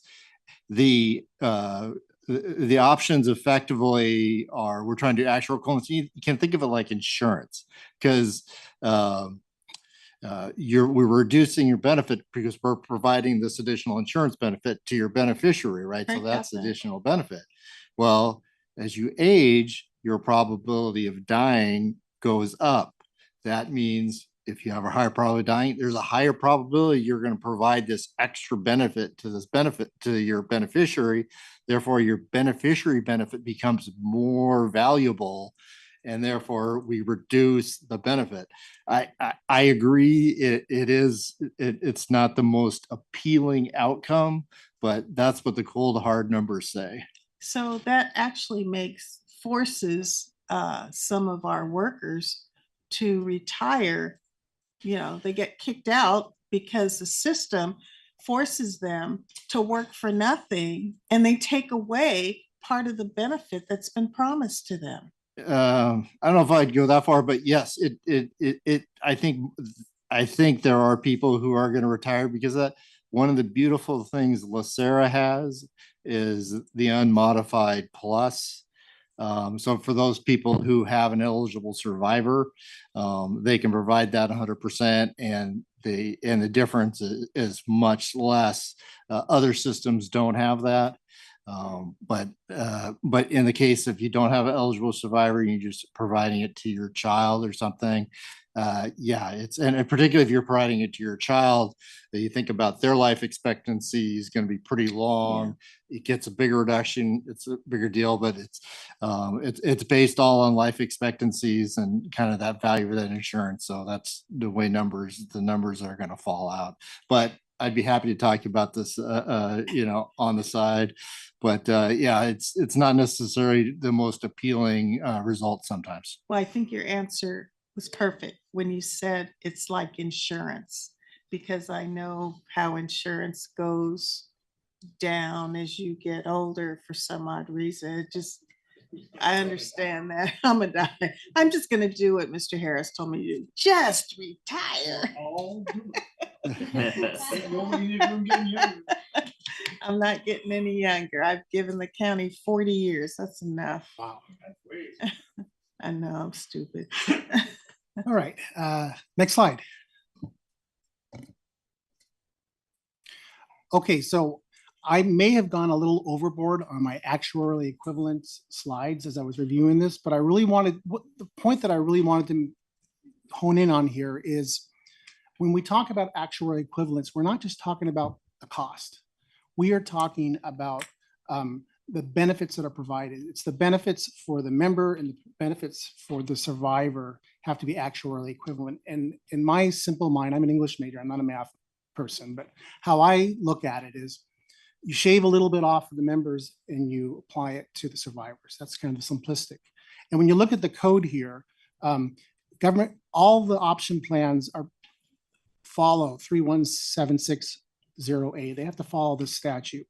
And it says a member or a retired member in lieu of a retirement allowance for the member's life alone, so the single life benefit for the member, may elect to have the actuarially equivalent of their retirement allowance as of the date of the retirement applied to a lesser retirement allowance payable throughout the life in accordance with one of the optional settlements. So that's tied to all the options, option 1, 2, 3, 4, and the plus, unmodified plus plan. Next slide.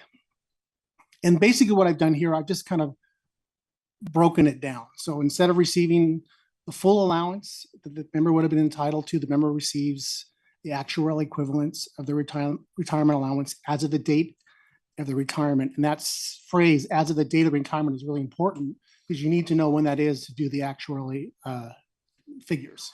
And we'll cover that later. Nick will talk about actuarial costs. And then it's applied to the survivor, the lesser allowance payable throughout the life. So it's basically, and correct me if I'm wrong, Nick, you shave it off, you're shaving a little bit off of your benefit and you're giving it to somebody else.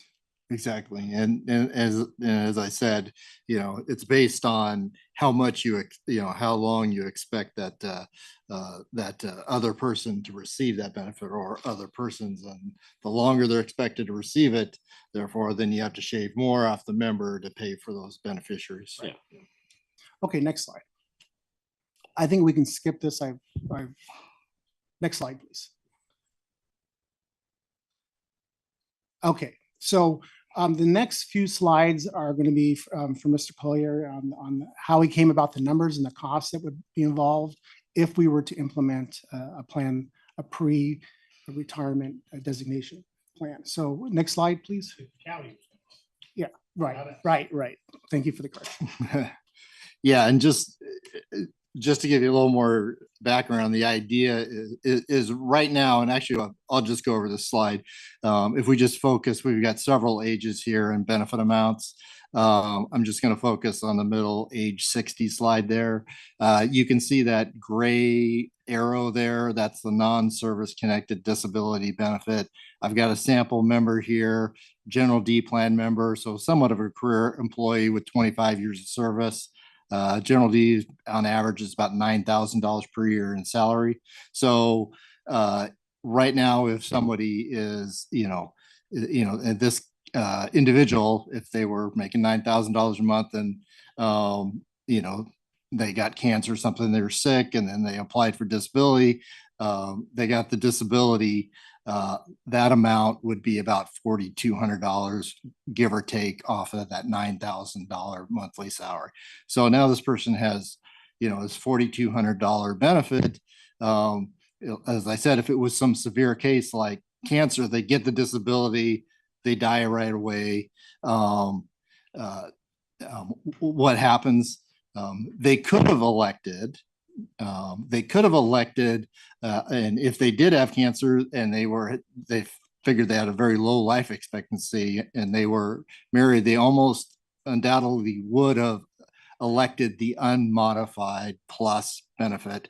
So when they died, then their surviving spouse would get something pretty close to the gray line.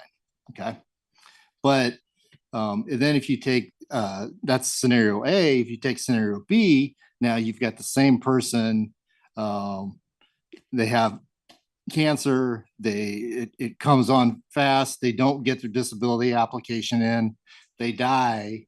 The benefit to their spouse is going to be a non-service connected death benefit. And they're only going to get that 65% that Frank talked about. So that's that blue line, which is about $2,800. So now you went from a $9,000 a month salary, and now you're down to only the spouse is only getting $2,800 a month. Now, if you take it over to that green line, the green line would be if that person had got the non-service connected disability and able to elect that unmodified plus option, they'd be getting close to the disability benefit at just over $4,000. So you can see the disconnect is that this person got their disability benefit in there and they were able to get the disability and they died right away. Then their spouse is protected at a much higher level for that over 4,000. If they die, if they had a heart attack or some other situation and they don't get that in, they die, their spouse is protected at a much lower level. So there's some feeling, and that's why we were asked, staff and Milliman and your outside counsel to kind of review this situation is, there's some feeling there's a disconnect, and some of the other counties have looked at it, which Frank is going to talk about. But you can see if we were able to pre-designate, what that would mean was you'd say, hey, if I want my spouse to be protected, if I become disabled, I want to have that unmodified plus. And if you were able to do that, then that would be protected at the green bar, which would be 50% more to the surviving spouse than the blue bar. So there is a significant difference if you're allowing to pre-designate. That provides a much higher death benefit. The idea is, sorry if I don't know if I said that quite right, but if you pre-designate and then under this thing, if you pre-designate and then you die right away, and I think would it still have medical review, or would it always get the for the non-service disability? Yes, non-service. Well, would you always get the death benefit? You would always get the death. Yeah. If you're dead, you're dead. Yeah. So then you're going to get it. So then you can provide. So the people who would pre-designate would get a much higher death benefit. Obviously the disability benefit independently, but really we're focused on death benefit is by providing this, we're providing a much higher death benefit. Or we being if the county adopted this type of thing, then you'd have a much higher death benefit. So it's a significant difference. So that was general D. And I should say that I've shown a few ages here. Really, it's this differences in the benefit amounts, the relative differences, if you had that the pre-designation and had the unmodified plus, you'd pretty much always be 50% greater than what the benefit the surviving spouse would currently get. So if we move to the next slide. Before we do that, I think Yeah. Ms. Gray has a question. Oh, I'm sorry. I saw the hand. All right, next slide. Next slide. And this is the same story. This is just for safety. Very similar story. You're going to get pre-designated under the current death benefit shown in the blue bar for a surviving spouse under a non-service connected death benefit is a lot less what the non-service connected disability benefit was. So providing this ability to elect to pre-designate would provide a lot higher benefit, about 50% more for the surviving spouse. Now getting into the cost, if we move to the next slide. We do have a question now. Oh, your hand's up. Oh, yeah. Oh, okay. Sorry. There's a hand up on the video screen. Oh, no worries. So what we showed is obviously that provides a lot more protection with this pre-designation to the surviving spouse. And once again, the cold hard actuaries are going to say, yeah, if you're providing a better benefit, that's going to cost more money ultimately. So we've shown the funded ratio, which actuaries, has a measure between your assets and your liabilities. And I should say, obviously, you heard from your OPEB actuaries earlier.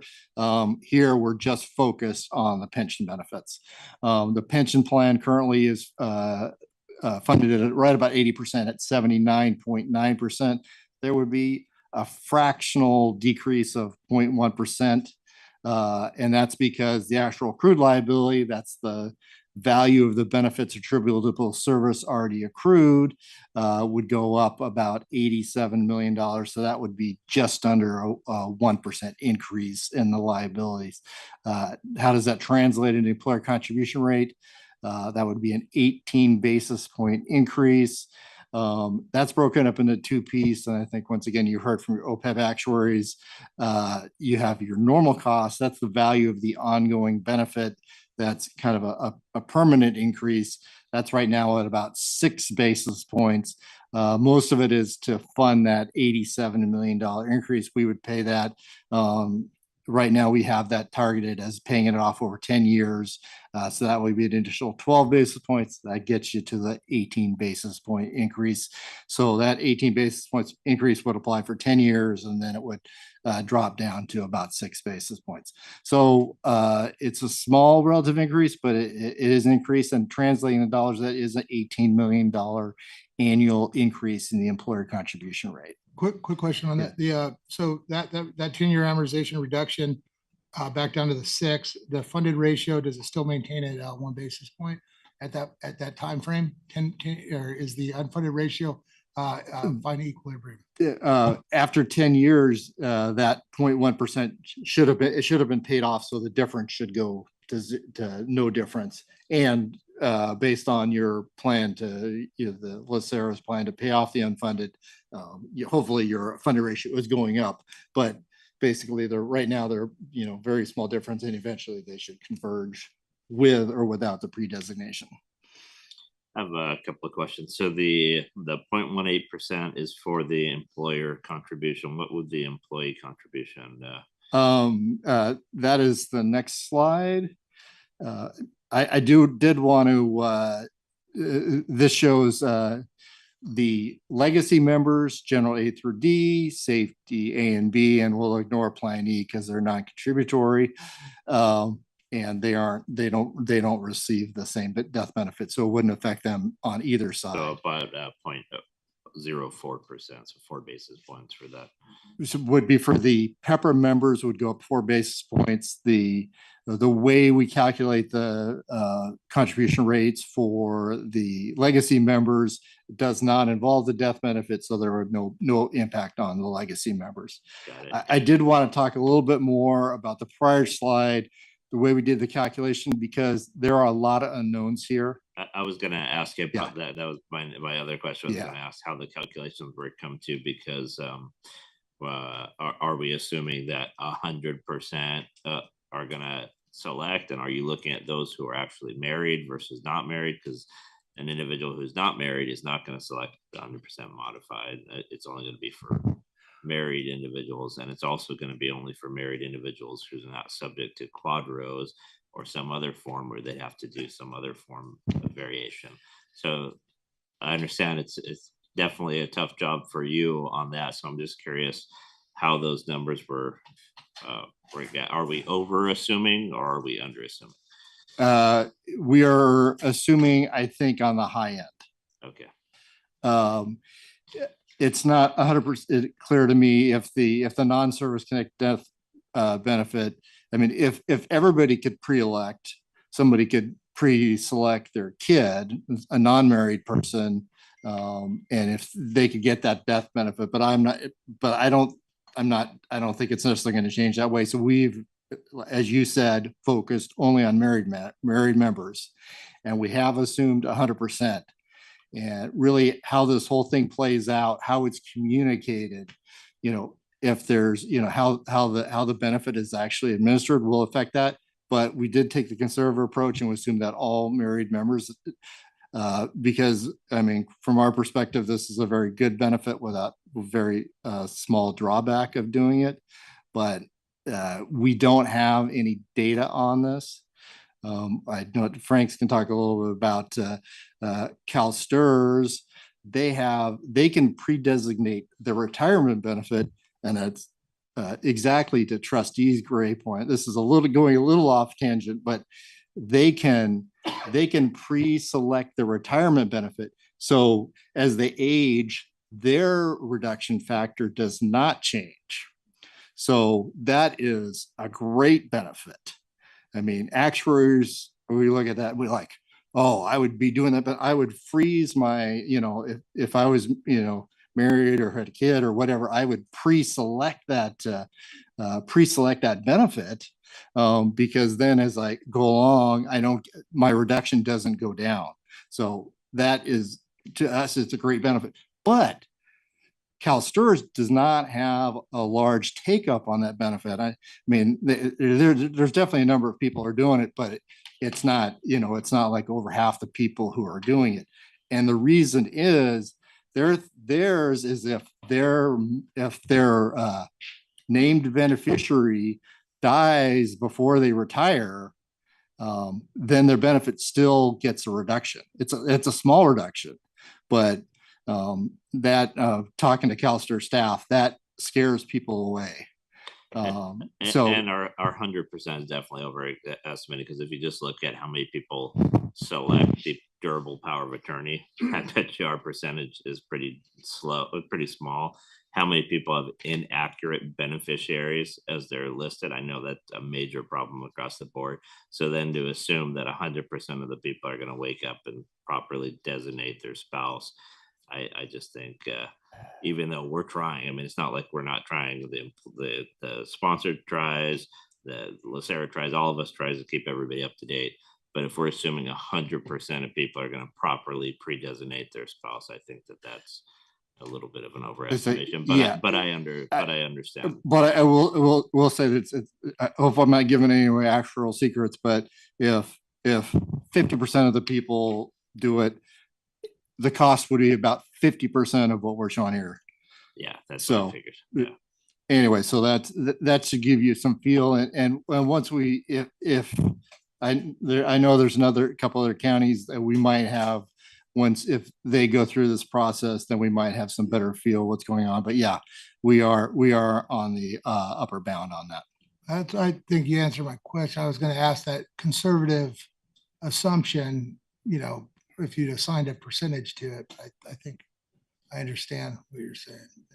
Yeah, and that's kind of what actuaries are, but we tend to be on the conservative side, and I think we are on that one. So I think moving to the next slide.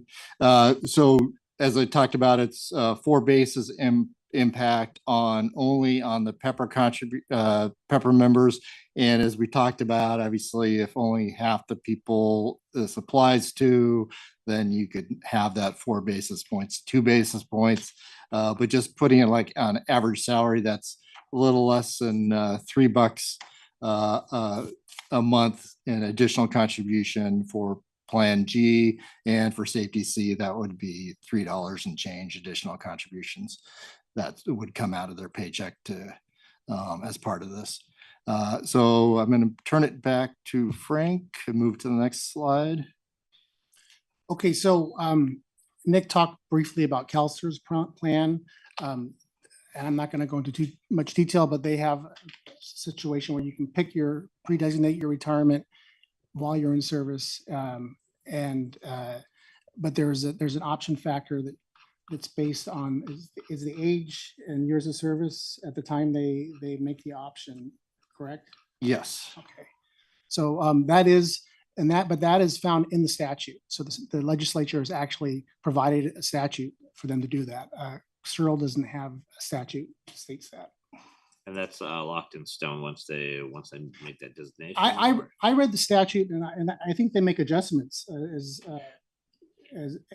they get older. Am I incorrect in that? No, you're locked in And as we talked about, if you lock in if you're 55 and you lock in your age and your beneficiary and you don't retire to 65, once again, the cost of insurance by the time you got to 65 is much more, but you locked in on this factor for service retirement. This is for service retirement. So you're going to get, instead of your benefit going down 10%, it's only going to go down 6% or something to provide this, say 100% continuance or whatever there is. So as I said, the caveat there is if your spouse, your named beneficiary dies before you get to your service retirement, then they're going to put a penalty and they're going to reduce your benefit. Even though you're not going to have a spouse after that retirement. How about if they remarry? Well, if you divorce and remarry, then you're gonna have that reduction. That's for the period that you were married. So it will apply to the new spouse. Well, what's going to happen is that you're provided for that period. You get the reduction because you were married, and then you're going to start off on that reduced amount. And then if you want to provide to your new spouse, then there's going to be a reduction upon a reduction. Oh, wow. A quick question, Mr. Chair, if I may. So that lock-in, under that scenario, you're saying 55 years old, you name a beneficiary, you're locked in, no reduction. Let's say the outside of a marriage, some other, like a child or a trust or something like that, the same rule would apply if they can rename a new beneficiary at a later date, but that becomes the new lock-in date, right? They're not locked into one beneficiary. Well, I think this is getting a little off on a tangent on what CalSTRS does, but they're locked into their beneficiary for that original reduction factor, and then they can move on to another beneficiary, but there's some period that they locked in on the original one they're going to get a reduction for. I understand. I mean, but it's pertinent because CalSTRS was used as an example. So I think, as we analyze this, I think it's important to note. And under Searle, there's nothing, preventing or enabling this under Searle, there's no statute that authorizes this. So CalSTRS actually has a statute that yes, you can do this. Searle does not. But there's also nothing under Searle that denies the ability to do this, right? Well, there's been the design of our plan doesn't provide for it. So it have to be done by the legislature. It would have to enact something along the same lines as CalSTRS. You're cutting to the end of the presentation. Yeah. Aha! Hold your horse. Yeah. CalSTRS relies entirely on state legislature. Which obviously is different. Yeah, it's under the education code. It's a whole different set of laws. So our legislature could possibly pass such a legislation to allow Searle members to do that, which would allow the board to actually provide the benefit. But right now, we do not have that statute. So let's hold that towards the end. I think we'll have a robust discussion about okay, that. Good. All right, next slide, please.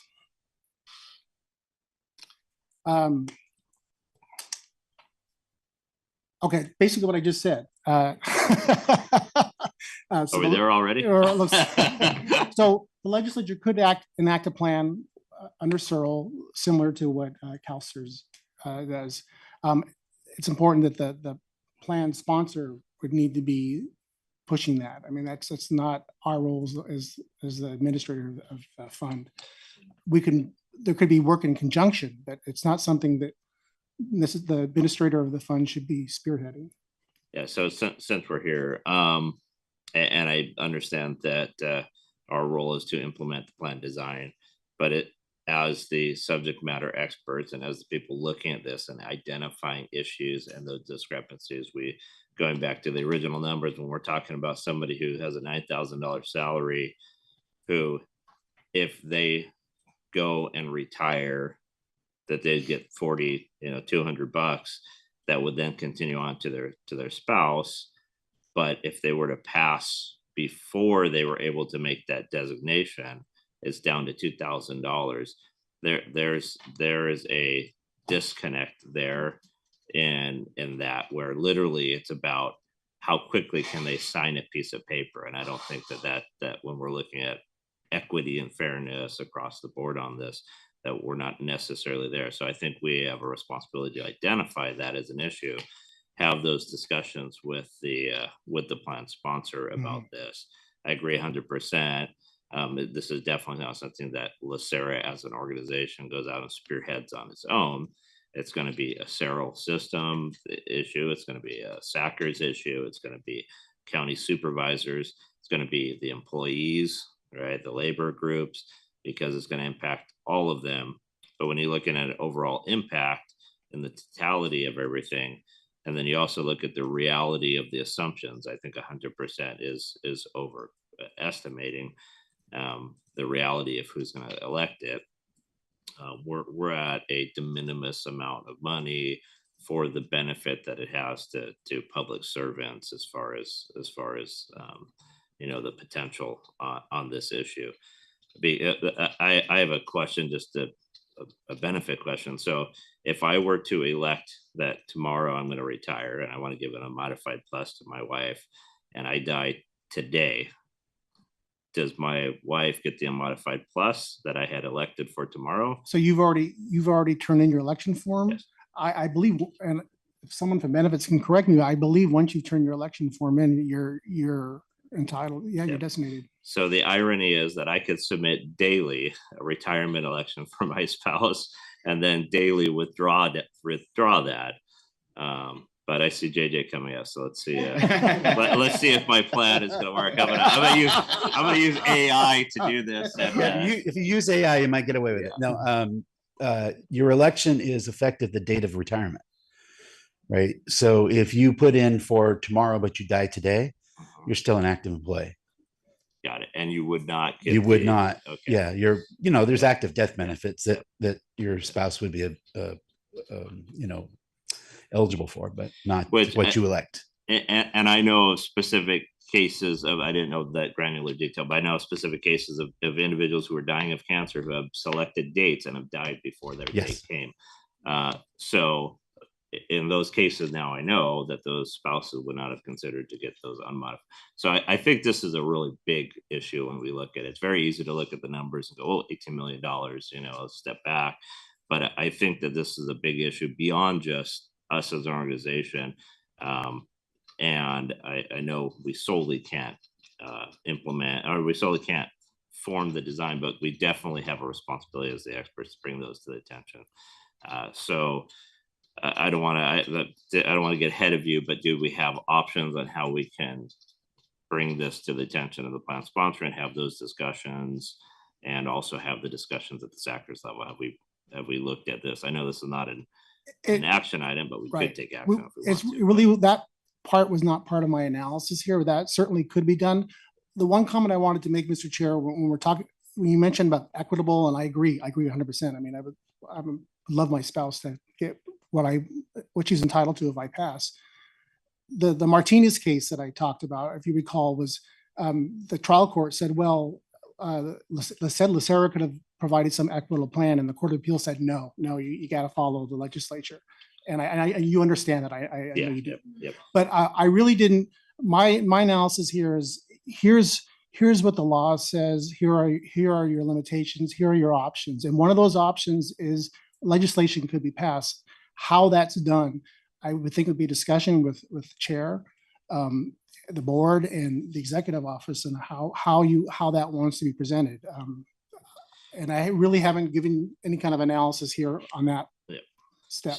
So I think what I would recommend, I know this is a report versus an action item, but I think what I would like to do as a board, and I may be speaking out of turn, so I'm giving everybody an opportunity to bring up their thoughts. But the direction I'd like to move to is giving direction to our CEO to have those initial discussions with the Board of Supervisors based upon this issue, and then to come back and report to our board on how those conversations went, what their thoughts are, and then next steps. So essentially, let's allow staff to proceed at a staff level with the CEOs and the supervisors to address this as an issue, and to have the conversation, and then to come back to us and let's have a conversation as a board on our next steps.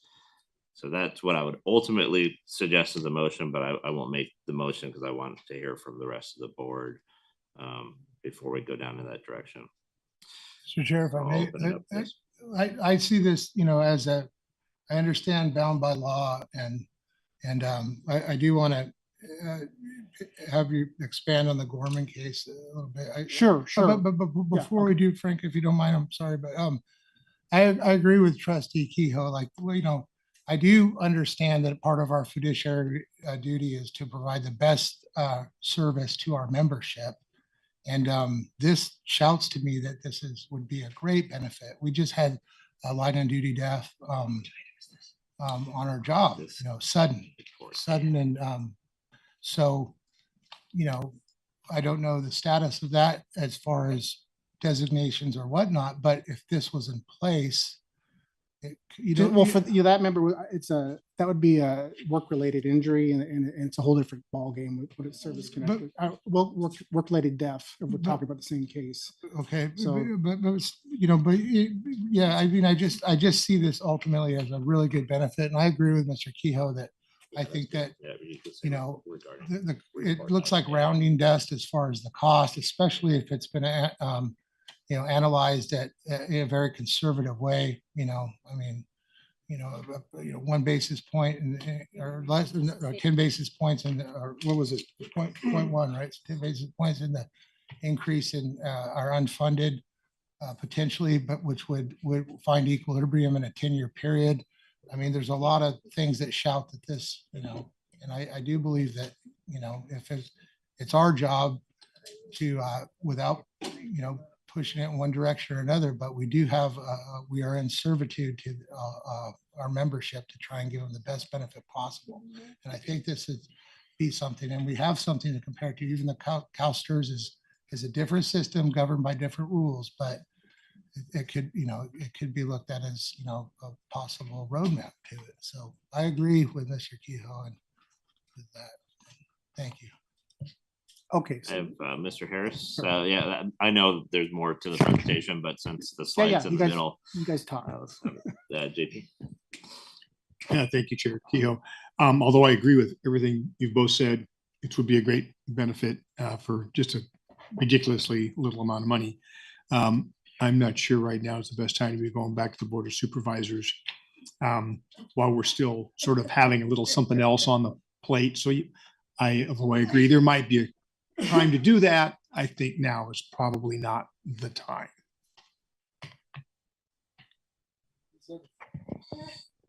Anyone else? Any additional comments? Okay, let's go ahead and proceed with that presentation. I'm going to hold that and then I'll make a motion towards the end. Sure, and just stop me anytime if anybody has any questions.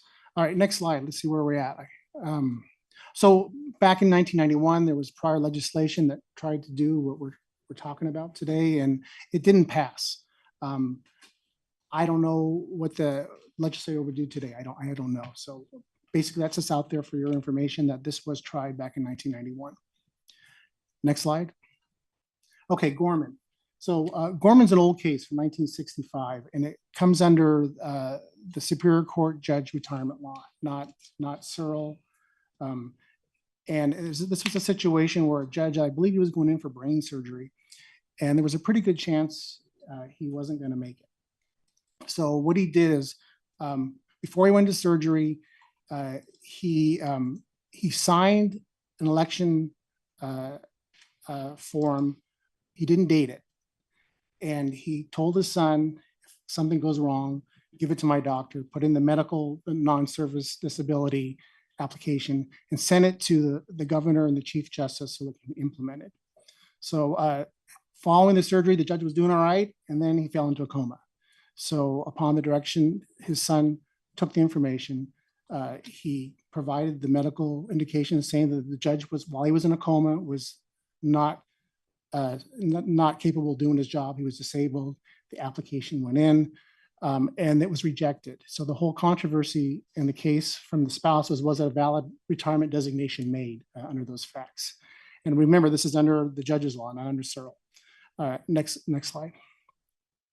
So there are analogies, however, even though it's not the same law, there are some analogies. So the three things that the court looked at, one was the timeliness of the application. Was it filed timely? And these issues are similar to our timeliness issues with Government Code Section 31722, which states that an application, any application for disability retirement has to be filed while the member's in service within 4 months after they discontinued service, or if they could show they were continuously incapacitated from the date they left discontinuance of service to the date they filed their application. There's no conflict here with Searle. The second factor that the court looked at was the whole purpose of the judge's retirement law is to attract public service, very similar to the purposes of Searle and our disability pension plans. It even states in the statute that we want to bring on people to serve in public services, so we're going to provide these benefits. So it's a very similar analogy. And arguably, and two systems have done this, a Searle system could craft a pre-designation program that's very similar to Gorman. However, there's some problems with that. I'm going to kind of go through that.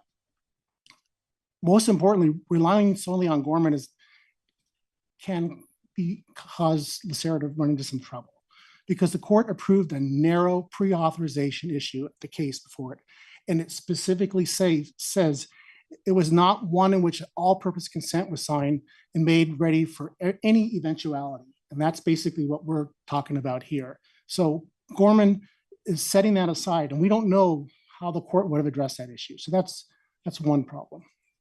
Next slide. Well, before you move on to the next slide, so could we, looking at that, implement some sort of emergency designation for a specific event, or essentially take on the earlier example I was talking about, where I designate for tomorrow and then I were to fast? I think you can apply Gorman in this case and say, well, they elected for tomorrow, so it was specific, it was narrow, it was not broad, and then unfortunately the person passed. So have we looked into that element of being able to have a very narrow, specific, maybe a sunset thing that would be valid for 5 days or whatever, or for a specific surgery or a specific event? That verges on plan design, because the statute doesn't provide for that. It's a fine line. So, but Gorman defines the law, so we're just applying the law.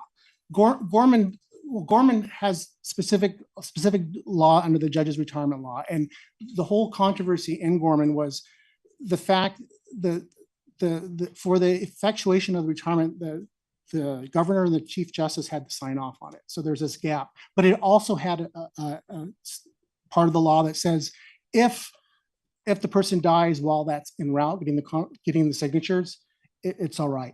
So that's something that we don't have specifically in our statute. So I still think that designing a plan that would even on a one-off situation would run foul of Searle, because we really don't have any wiggle room like the judge's retirement law had in that case. So it was defined in the law that if it was en route for a signature, that it was valid. Right. The person died before the governor had a chance to sign it. Okay. It's okay. It reinforces the judge's retirement law statute. Right. So there was a little more to their statute that we don't have. I'm giving you kind of general analogies, but that was a factor in that case. All right, so next slide. Okay, so we're gonna talk about the other systems. There's 2 other counties that allow this.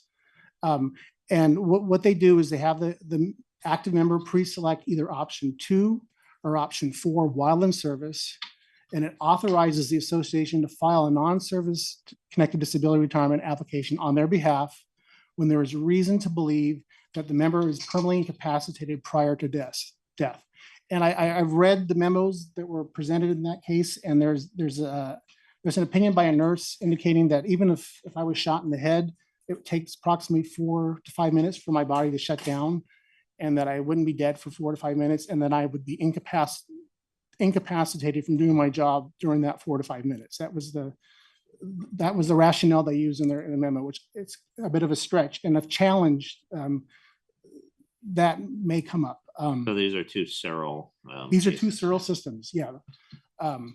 But once the application accepted, it goes to the board, and the board determines whether or not the member was alive but incapacitated from their duties during that short period of time. And the application is said to spring into effect. I mean, so let's just say that I did this for my spouse and I was shot, the application would automatically spring into effect during that short period of time. Now, they've also had an actuarial report, and it was an increase in funds that they determined, and they were able to get an agreement with the plan sponsor and the employer to split the costs. I also read the analysis on the funding doesn't talk about actuarial equivalence of the benefit. And I think that's where these plans have gone south and are not, in my opinion, are not valid, because yes, the funding is taken care of, but actuarial equivalence isn't actually all funding. It talks about the benefits that the benefits the survivor receive have to be actuarially equivalent to the benefit the member would receive under the non-option plan, where they would get 100% of their allowance. And that can't be done here, because if I die before I get a benefit, there is no actuarially done on my benefit, because I never received anything. And Nick, I mean, you could back me up on this. Yeah, the actual equivalence is based on the fact that we have some expectation the member is going to live a certain amount of time, and the survivor. But in those cases, we already know the person's going to die, so therefore it just blows actual equivalence out of the water. Or in times dead already, and they're not going to receive anything. Mr. Quick question, Mr. Boyd, on these other sterile systems that have this on the funding side of it. Is it the funding is PEPRA, post-PEPRA employees under SERL bound to that division of contribution, or in the case of these systems, their funding is it an adjustment where legacy employees are, because correct me if I'm wrong, but PEPRA is very clear on how the split goes. Right. So I'm sorry, but I can't tell you the details of what their actual report. I did look at it. It was very kind of similar process that Nick did for us, and they determined that there was an actuarial cost. And then they went to the plan sponsor, and they got them to agree to, if the employee pays half, the employer pays the other half. That agreement was made by the plan sponsor. That's how they funded this program. I guess maybe to be more clear, my question: do you foresee, like, would that, let's say, imaginary, hypothetically, that this gets in play and that agreement happens, does post-PEPRA employees are bound by SERL? Would that become a roadblock to that agreement between the sponsor and the contributor? SERL or PEPRA doesn't impact the 65, the modified and unmodified, right? So it doesn't matter if it's PEPRA or non-PEPRA, except for the funding. That's what I mean. PEPRA is bound by SERL as far as funding and division contribution, both by the sponsor and the employee. Was an agreement to possibly split the cost of this additional liability. That's guaranteed. So under PEPRA, it's guaranteed to split the cost. The question would be, what the non-PEPRA members, are they willing to split the cost? Right. Right, and it wouldn't be right, exactly. And again, you're still not discussing the actual equivalence between the benefits between the member and the survivor. So that analysis was not done in these two plans, as far as I could see from what was presented to their boards.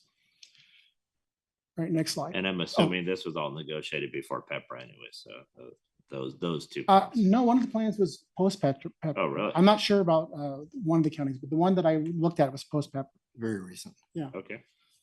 Okay. And I just, basically the slide is telling you, look, actual equivalent isn't necessarily the cost, it's the benefit. So, and that analysis was not done in these other two counties. So we can go on to the next slide. Okay, so here I told you I went really heavy on actuarial equivalence. I've kind of beaten this like a dead horse, but basically you can't have an actuarial equivalent calculation if one of the parties no longer alive. So next slide. And here's a summary of my findings. Any plan to go forward on this would have to be through legislation, and I'll leave that up to the board to decide what to instruct staff to do, and we gladly take our marching orders. So. Okay, so I don't like to play, loose with it, like a couple of the systems clearly have, as far as finding workarounds. I think at the end of the day, that this is an issue. Everybody knows it's an issue. It's just one that people aren't willing to touch because anything having to do with retirement, things that would be seen as enhancing, is always, has headline risk and things. But I think this is a legitimate issue, and I think we have clear and specific examples of cases where members were negatively impacted, where spouses of members are negatively impacted, and oftentimes those spouses are relying on that income.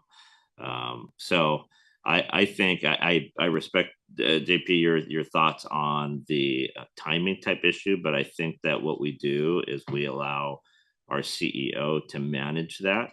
And I think there'll never be a good time because there'll always be something going on in the county. But I think that our CEO is more than competent to being able to take this and run with it, and then be able to come back and have some discussions with us. Because ultimately, at the end of the day, we're putting our toe in the water and saying, okay, what do we think? This is the issue. This is what we want to discuss, and then go from there. So my emotion will be to direct staff to further analyze this and have initial discussions with the county, and then to return to the board with a report on the status and further action. Except that for what Mr. Harris said, included in there at a reasonable time.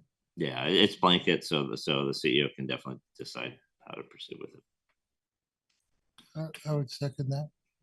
Yeah. And we have a quick question just on the actuary report. I'm sorry. I know you potentially looked at everybody eligible for this would choose to do this. Was it overlaid with data of actual situations that have currently happened, or is the assumption that everybody that signs up for it, everybody would pass away before their retirement date? Or did you overlay with numbers of actual? Well, I mean, as you talked about, we assumed all married members would be signed up for this.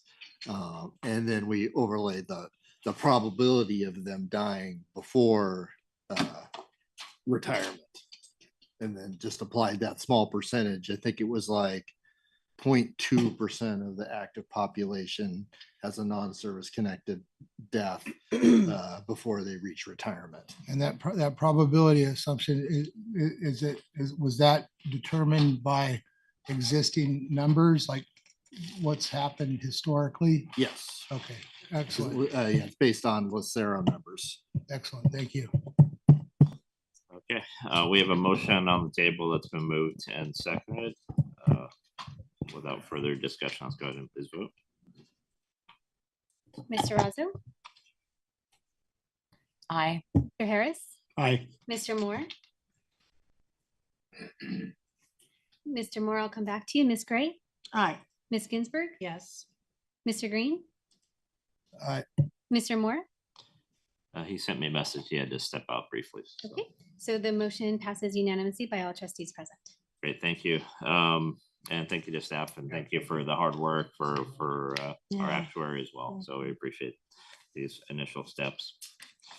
Okay, that brings us to the remainder of our reports, which are items B through G. All of those are information only, so I'll ask if any trustees would like to pull them for discussion.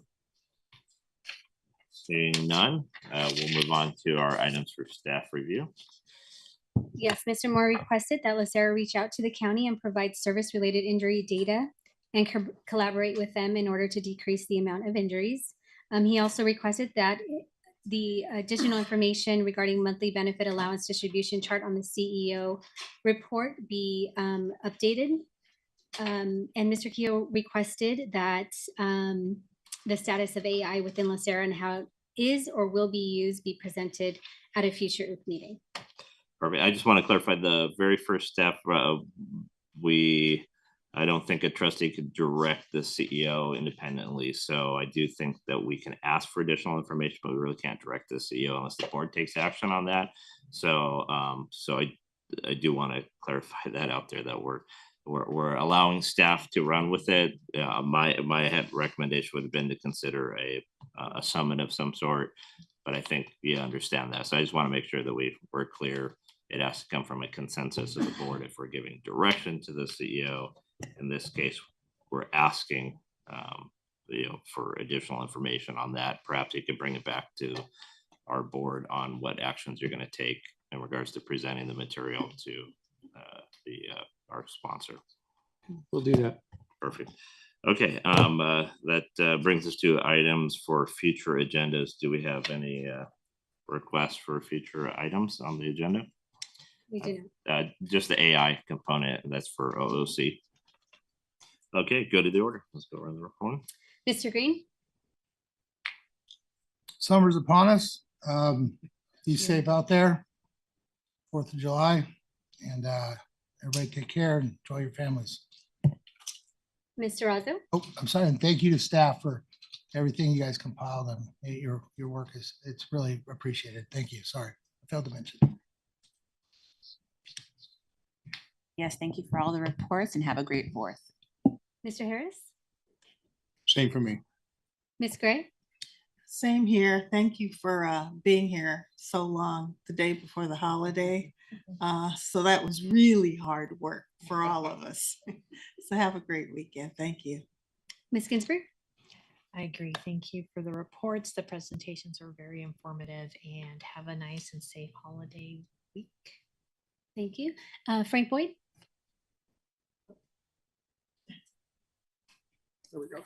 Thank you. I'm here during the good of the order because I want to announce that I'm pleased to let you know that the legal office has a new staff member. Allison Barrett is coming down from disability litigation, and she's going to join the disability team in the legal office.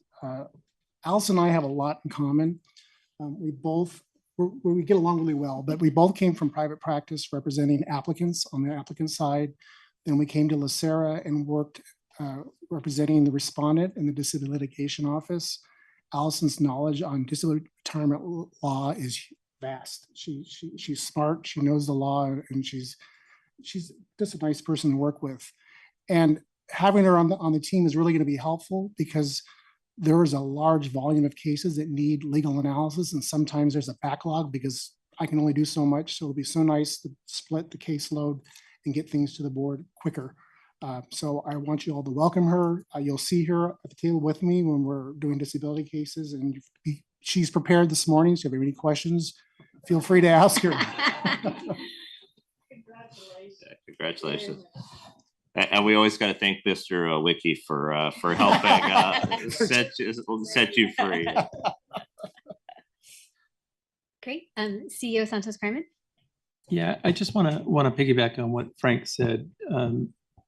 I do want to compliment Vincent Lim and also Mr. Rice for bringing the workload issue to my attention. Even though I've known about it, I didn't really have a full appreciation of it until they've came up with a solution to the issue. And so we're looking forward to working with you and making sure that you experience it's a good experience for you, and that you do very good service for our members moving forward. And so I did want to say that. And I also wanted to compliment Frank for a job well done on the pre-designation. He worked very, very hard on it. And he took the bull by the horn, so to speak, and tried to provide you all with the information that you need. And we understand the direction that you want to take moving forward. And we'll put that on the list of things that we have to discuss with the county moving forward. I just want to wish everybody a happy 4th of July. Be safe and make sure that everybody returns with all their digits. So with that, and thank you to my staff for all of their hard work. Chair Keo? Thank you. Yep, California, so it's safe and sane, so it's kind of hard to lose a digit, but exactly. And I'm happy to have a few hours of not having to think about the LA Metro system. So thank you very much. Okay, with that, we will move us into closed session and proceed with our disability retirement cases. Thank you. Recording stopped. At this time, all meeting participants in Zoom, if you're not participating in closed session, you may be dismissed from the meeting now. Just so you know.